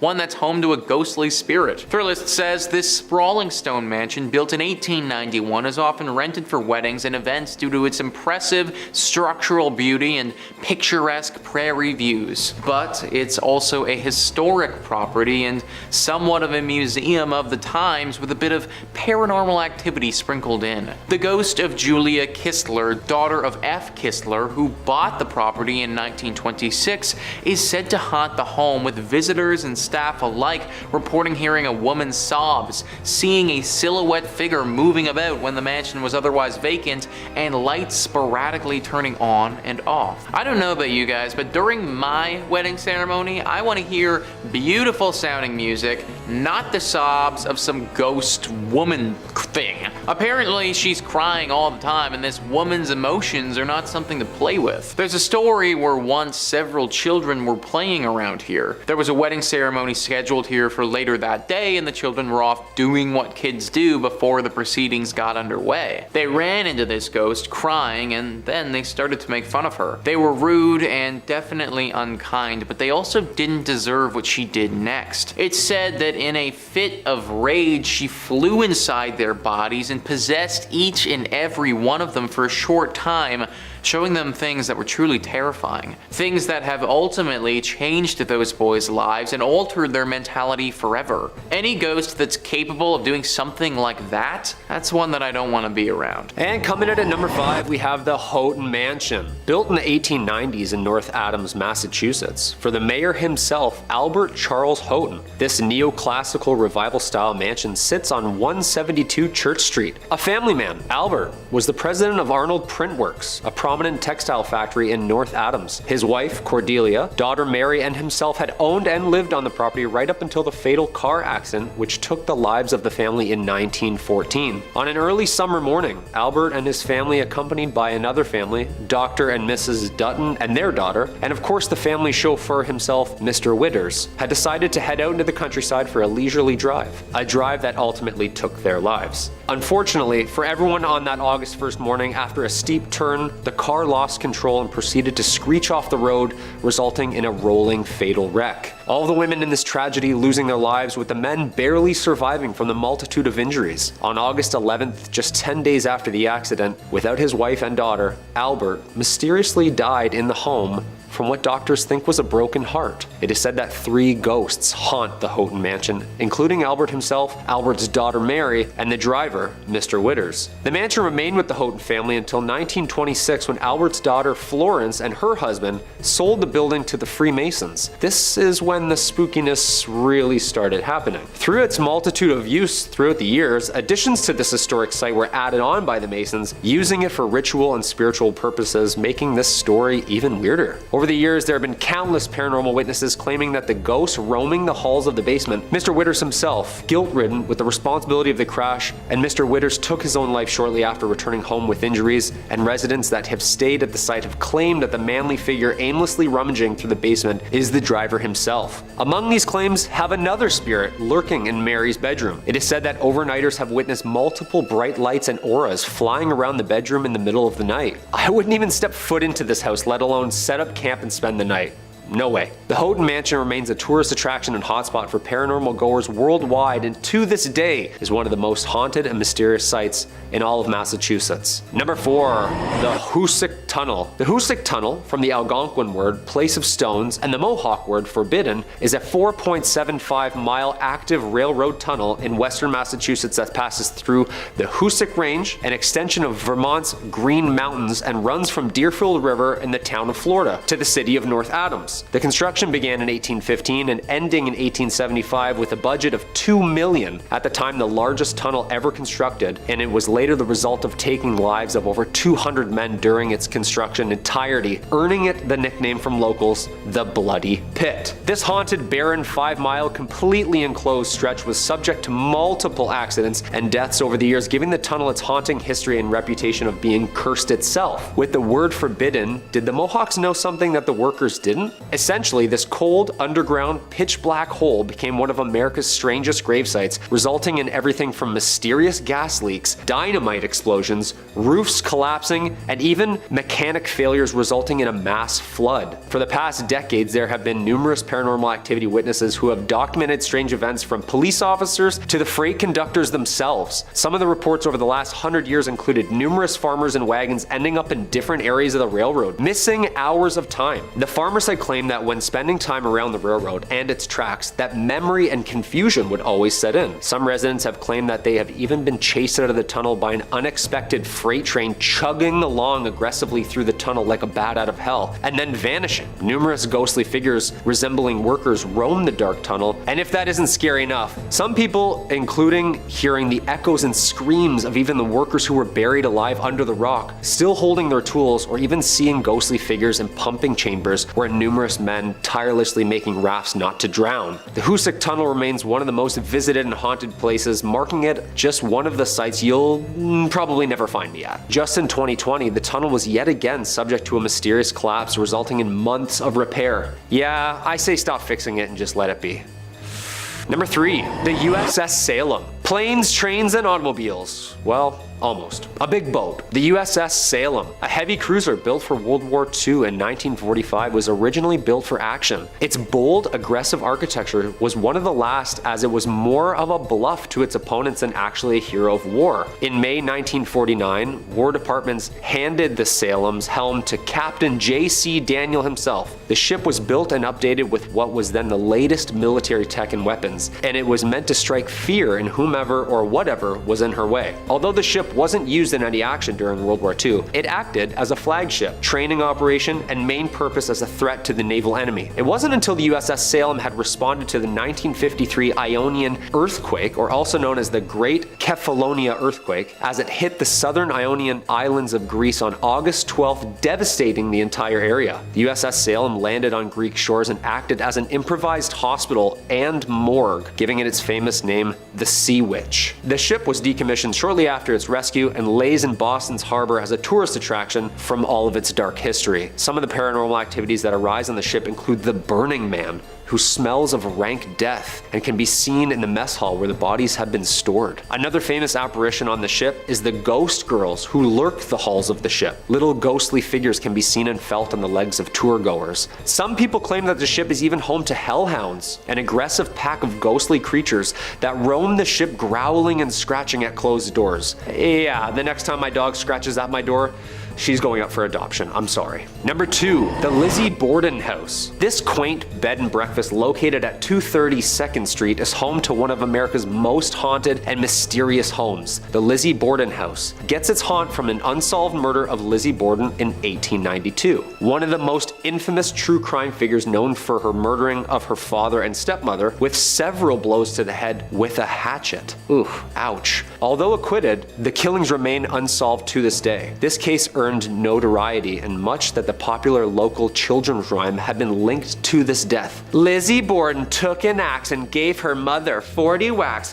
When she saw what she had done, she gave her father 41. That is horrible. On August 4th, 1892, Lizzie's stepmother of 27 was struck 19 times while her father Andrew was hit 11. Although Lizzie Borden was acquitted and found not guilty, the dark history draws in crowds every night for its nightly tour of the premises. The Lizzie Borden room, the infamous room where all of the murders took place, is the most requested and most popular for paranormal overnighters. And not only can you enjoy a lovely inclusive breakfast to yourself, but the nightly house tour, ghost tour, and ghost hunt attracts fans of horror every night of the year. Yeah, that's terrifying.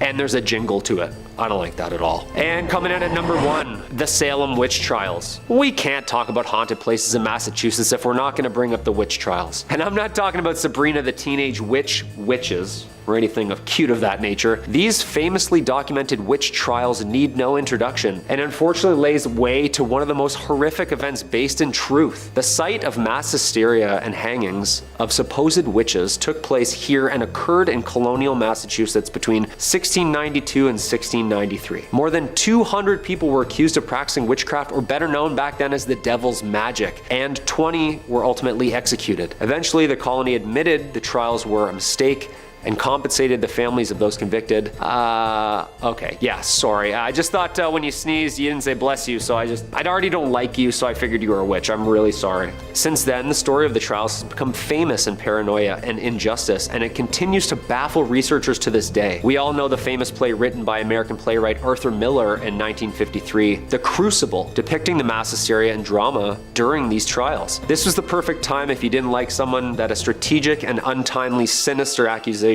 led to the demise of thy neighbor. I saw Sarah Good with the devil. I saw Goody Osborne with the devil. Who else don't I like? I saw Bridget Bishop with the devil. Abigail. End of Act 1. Since the start of the trials and hysteria in North America, other European countries shortly followed with their own mass witch hunts, resulting in somewhere between 40,000 and 60,000 tried and executed for witchcraft. That's a lot of broomsticks. The Salem witch trials of Salem, Massachusetts, still one of the world's biggest hotspots for mystery and paranormal story. Number 5, Hockomock Swamp. Already sounds pretty scary in itself. Something about swamps, you know what I mean? During the 17th century, the Hockomock Swamp was used as a fortress by the Wampanoag people, the predominant band of natives in the area, against invasion by the early British settlers. It played a landscape role in King Philip's War as a strategic base of which to launch assaults with nearby English settlements. During the 18th and 19th centuries, settlers deemed the swamp to be useless, barren land, and it didn't really do much besides sit there and just kind of take up space. They attempted to drain it and convert it into a profitable farmland, however, nothing really grew.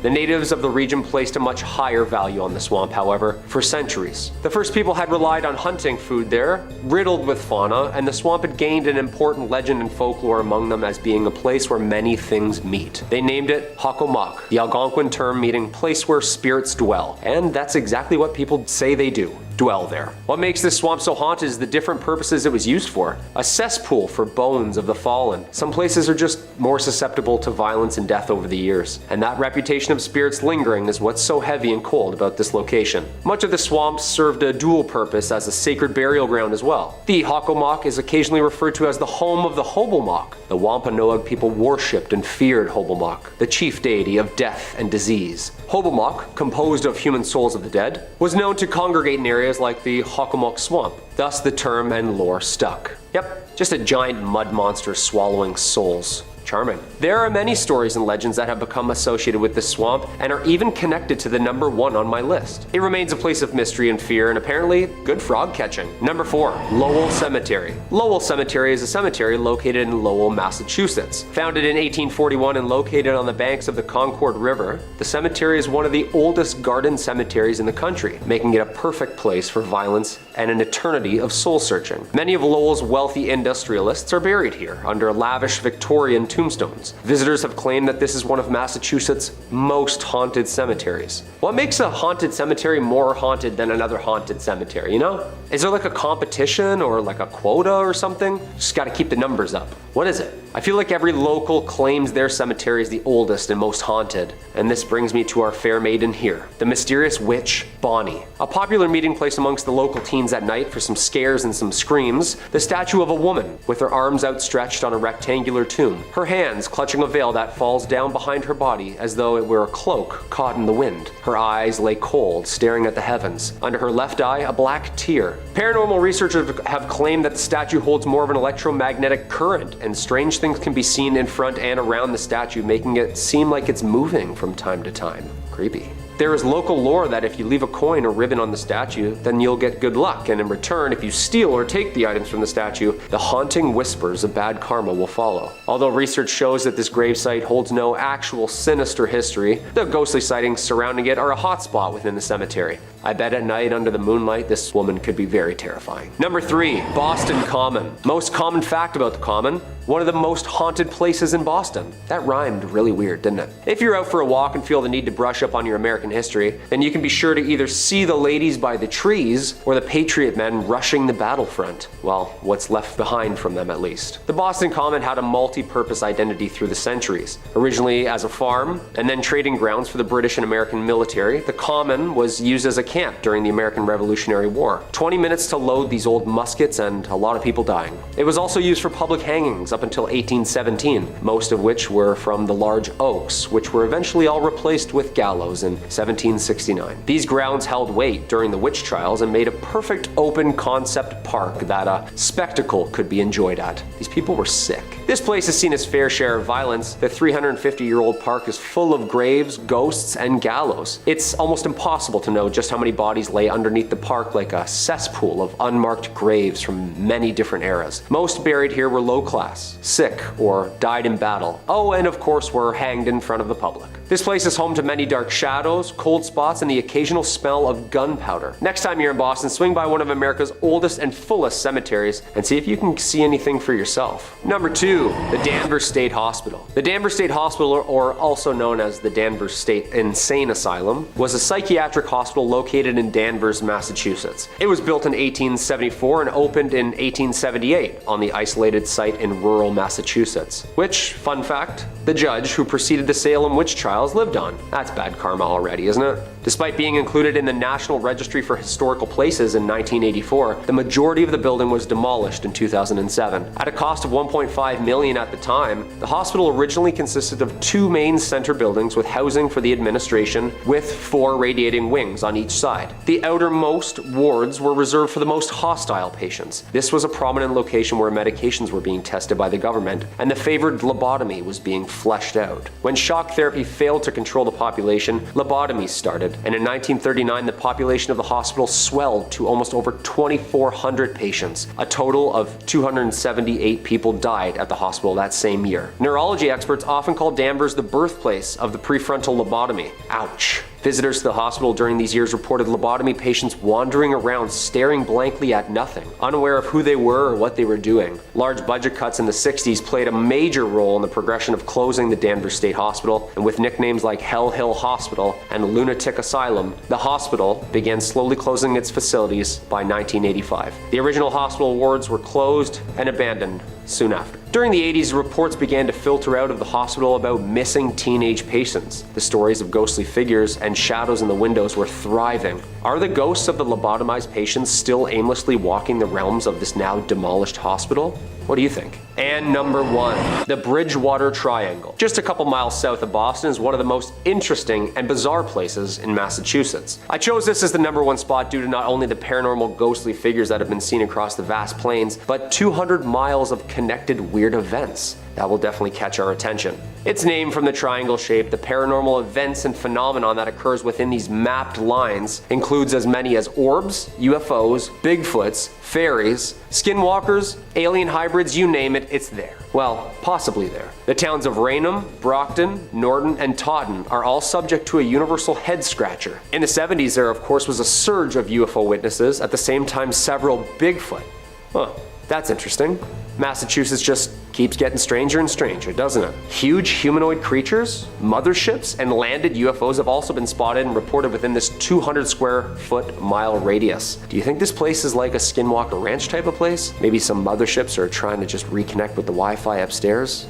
I don't know. Whatever it is, the Bridgewater Triangle has been home to numerous documentaries and folklore and attracts spooky goers each year with its variety of paranormal activity. Number 5, the Lexington. If you're a Texas native, then you probably don't need much introduction to the USS Lexington, formerly known as the Blue Ghost. The decommissioned aircraft carrier now stands as a museum, and it's thought by some to hold a lot more than some old war relics and stories. It might just contain some old souls who've never quite left its service. The museum's director of operations, Charles Russell, claims that the museum receives hundreds upon hundreds of reports of supernatural and inexplicable activity and sightings every single year. Most famous among them is a benevolent ghost dressed in a sailor's uniform who aids guests in finding their way around the ship before vanishing back into the air. He describes one particularly vivid encounter with a spirit inhabiting his office where, after losing 6 pens over the course of a week, he found all of them arranged perfectly, laying side by side in front of his keyboard. He reassures visitors that the spirits who live aboard the Lexington are playful, not frightful. They're more like Casper in that regard, I guess.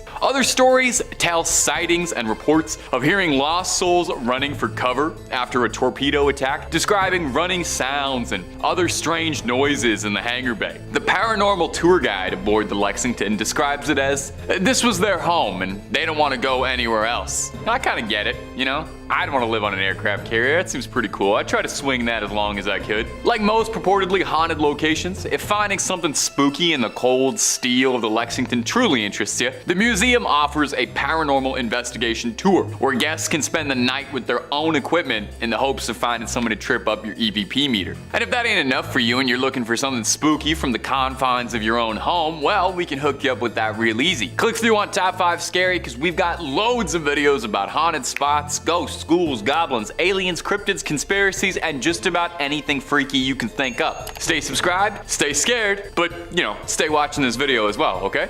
We worked hard. Number 4, Le Carafe. Le Carafe up in Houston looks unassuming at first. Looks like a pretty typical dive bar experience. Looks nice though, I definitely would like to go. But if you believe the rumors, allegedly this is one of the most haunted buildings in the entire state. The bar also is one of the oldest buildings in Texas as well, having been initially built sometime in the early 1800s. It's seen life as quite a few things, a pharmacy, an apothecary, a bakery, and eventually Le Carafe. So it's not too surprising that in all of its years of service, picked up a few guests who aren't ready to pay the bill and leave just yet. Many regular customers have a ghost story to tell you, as well as the bartenders. Many report strange noises, a glass breaking mysteriously, some even seeing lipstick stains on a glass they're drinking from appear out of nowhere. Do ghosts have germs? Is it safe to share a drink with a ghost? I don't know if I would do that unless we got to know each other a bit first, and then hey, anything can happen. I'm open. The bar is said to be haunted by a former tender named Carl, who frequent guests claim they can hear shouting out for last call still years after passing the bar. Some claim they can see Carl's silhouette through a second-floor window. Another ghost said to haunt the premises is the Lady in White,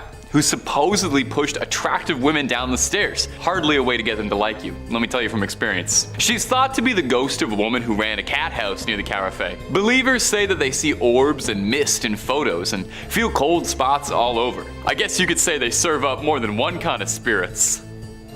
I'll see myself out. I'm sorry, that's not my best work. If you're ever in Houston and looking for a bit of spooky ambiance, definitely check out the Carafe and all of its otherworldly guests. Just make sure to tip your ghost about 15%. Number 3, the Driskill Hotel. The Driskill Hotel is another shining spot in the state, said to be a hotbed of paranormal activity. Lone Star State, Lone Scare State, more like. With how many ghosts are said to live in this place, it's hard to imagine that you'd even be able to get a free room. One of the more notable ones is the owner, the cowboy Jesse Driskill himself, who built the place originally. Shortly after the hotel's construction, it's said that Jesse came under very hard times. So, desperate for money, Jesse gambled away the deed to the hotel in a game of cards, and was forever swallowed by this guilt, losing his cherished prize. It's said his spirit still resides in this hotel, in the room looking out at 6th Street and Brazos. A consultant once reported looking out of the window in this room and seeing a man dressed in old western attire, puffing a cigar, asking, "Hey fella, what are you doing in my room?" When he flicked the lights on and off to make sure he wasn't seeing what he thought he'd seen, the varmint disappeared, leaving behind only a trail of smoke. Another notable ghost guests like to talk about is the bride, the ghost of a distraught woman who ended her life in the early 1990s after her wedding was called off, as she blew through all her money in a desperate coping attempt. I get it. Guests say that they see her ghost towing bags up and down the halls of the hotel, still running mad. Now I'll leave you with one last good spooky story out of the Driskill. There was actually so many for this one. Definitely read up on it at home or visit if you're nearby. It seems like there's a lot going on. There's a painting on the 5th floor. It's a painting of a little girl holding a bouquet of flowers in one hand and a letter in the other. Paranormal enthusiasts claim that this painting is the daughter of a US senator who passed away in a freak accident at the hotel, and her spirit lingers on in the canvas. Guests claim that they can feel something tugging at their coats or legs when they walk on by. Oof, it's a little too interactive for me for an art experience. Number 2, the Oakwood Cemetery. I gotta say, a cemetery is a pretty classical location for something haunted to be happening. I think we all sort of suspect most cemeteries are haunted as is. I mean, a couple thousand dead bodies all buried underneath the same plot makes my hair stand on end. I said I was gonna try not to do a southern drawl, but I swear it's coming on naturally. I'm sorry. Oakwood Cemetery in particular is well known as a haunted spot to those who believe. It was established sometime in the 1850s, though it's thought that earlier settlers were laid to rest there too. With 23,000 souls resting there, it's no surprise that there is a litany of spooky stories amongst the tombstones. Take a listen to some of the more notable ones I dug up for you. One in particular that gets retold is that of Eula Phillips, a young woman who was struck fatally with an axe on Christmas Eve. Not that there's ever a good day for that, but that's a pretty bad one. Her husband was found guilty, only to be exonerated later when it turned out that there was a series of victims all around the same area matching her profile. 8 others who all fell victim to this is unbelievable that any newspaper ever printed this name, the Servant Girl Annihilator.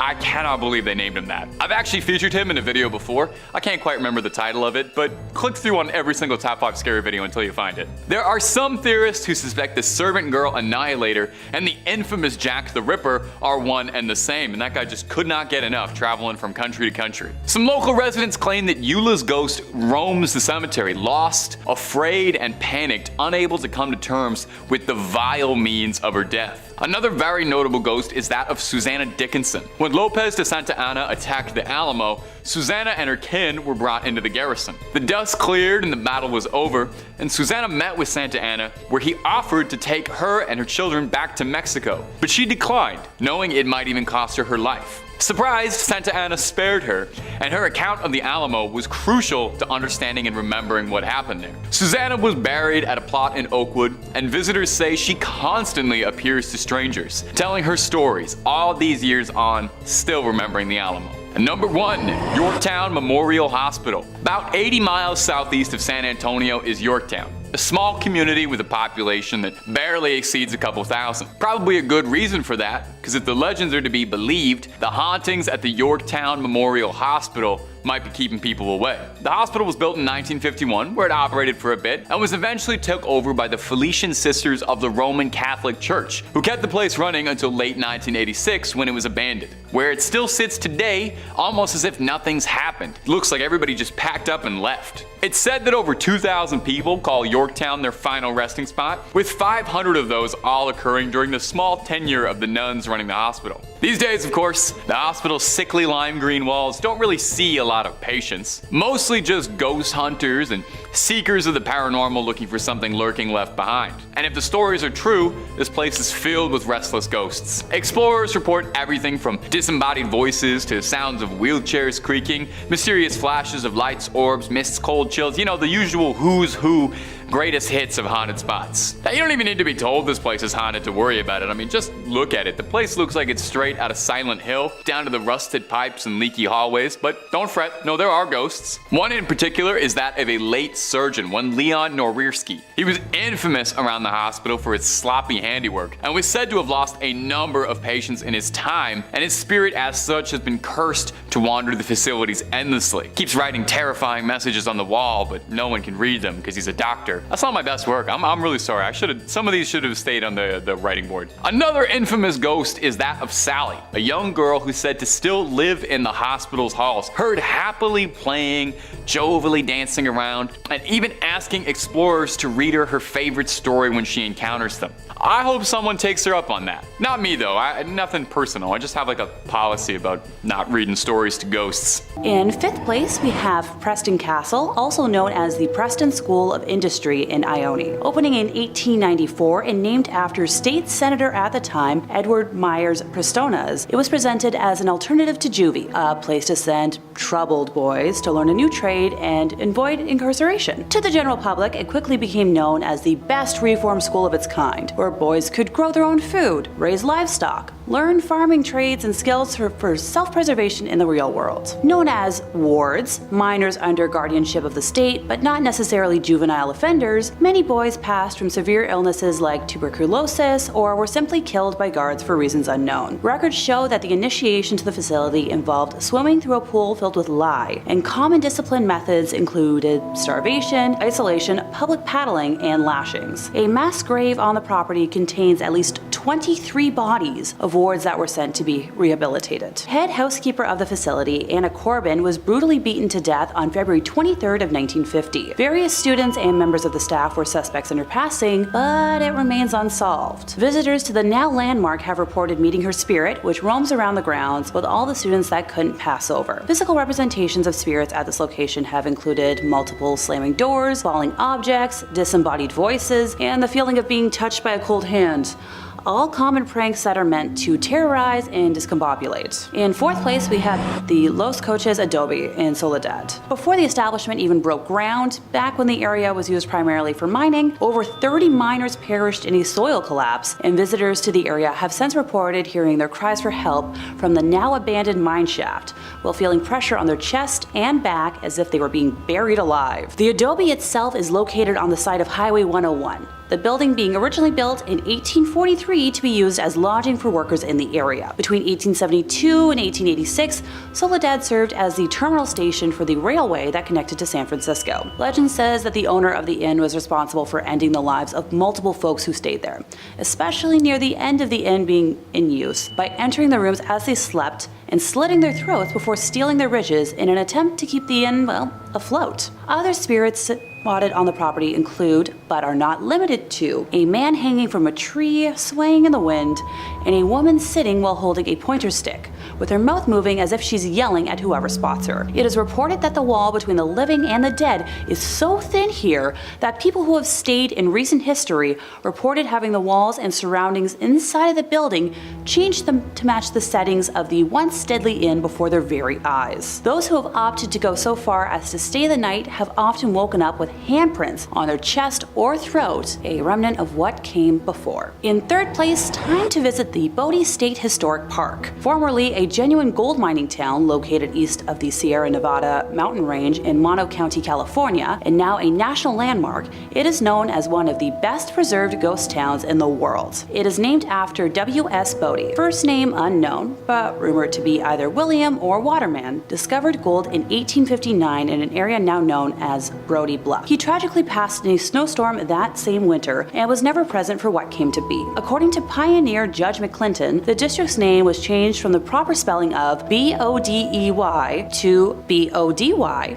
body, and then a few other phonetic variations to eventually become B-O-D-I-E after a painter in the nearby boomtown of Aurora lettered assigned as such. An accidental typo that stuck through history. While the output from the mine is largely insignificant in terms of mining history, the violence and early endings to lives tell a different story. A particularly harsh winter between 1878 and 1879 claimed hundreds of lives, with many others perishing from fallen timber and explosions underground. Bodie as a town grew to have a reputation for violence and lawlessness, and unlike other mining camps at the time, killings were daily events. robberies, stage holdups, and fights happened at such a frequency that no complete record could be kept. Reverend F.M. Warrington would describe the area in 1881 as a sea of sin lashed by the tempests of lust and passion. The first of 4 mysterious fires tore through the business district in 1892, the next destroying the town mill in 1912, and yet another destroying the same mill again in 1898. The last of the unknown fires demolished most of what was left of the now ghost town in 1932, taking way too many lives too soon in the process. When the last producing mine shut down after 1945, very few people were left living in what was left of the town, and all eventually met untimely ends. One man shot his wife unprompted, and 3 other men from the town took it upon themselves to take his life for that act. According to historians, the ghost of that man would visit the 3 men after his passing, shaking his fist and appearing as if he was cursing them out. Those men soon died of mysterious diseases and illnesses. Visitors to the area have reported meeting spirits that leave them feeling suffocated, seeing doors open and close on their own, and rocking chairs that may or may not have a menacing older lady staring them down, or even the empty chair rocking on its own. Nowadays, boating may be a tourist destination, but if you remove anything from the land, even so little as a pebble, you'll be cursed with remorse and tragedy. The park keeps a logbook of all letters and items returned to them, with each thief writing an apology note to Brody for what was taken. The curse is upheld by the ghosts of residents past, who guard against thieves and protect the town's treasures. Coming in second place, we have the Cecil Hotel in Los Angeles, which was renamed to the Stay on Main in 2011. Cited as one of the inspirations for American Horror Story, Hotel, its history includes multiple deaths by a single hand and more unexplainable horrors. The first documented end of life at the Cecil occurred on the evening of January 22, 1927, when Percy Ormond Cook, age 52 at the time, shot himself in the head while inside his hotel room after spending over $40,000 in an attempt to woo back his estranged wife and an attempt to buy happiness. The next death that was reported was in 1931 when a guest, W.K. Norton, passed in his room after taking poison capsules. Too many lives to list were self-taken at the height of the Great Depression in the 40s and 50s. In 1947, it was claimed that Elizabeth Short, otherwise known as the Black Dahlia, was spotted at the hotel days before her gruesome and unsolved end of time. On the topic of unsolved deaths, we move ahead to 1964, when a retired telemarketer named Pigeon Goldie Osgood, who had been a well-known long-term resident at the hotel, was found brutally ended in her room, with said room having been ransacked. In the 1980s, the hotel was home for a few weeks to repeated ender of lives Richard Ramirez, nicknamed the Night Stalker. It's assumed that he engaged in most, if not all, of his killing spree while staying there, being convicted of 13 deaths total in 1989. A copycat of his, Jack Unterweger, stayed at the Cecil in 1991 and was responsible for the strangulation and death of at least 3 women of the night. The most recent death reported took place in 2013, when surveillance footage of Canadian student Elisa Lam behaving erratically in the hotel's elevator went viral. The video depicts Lam repeatedly pressing the elevator's buttons,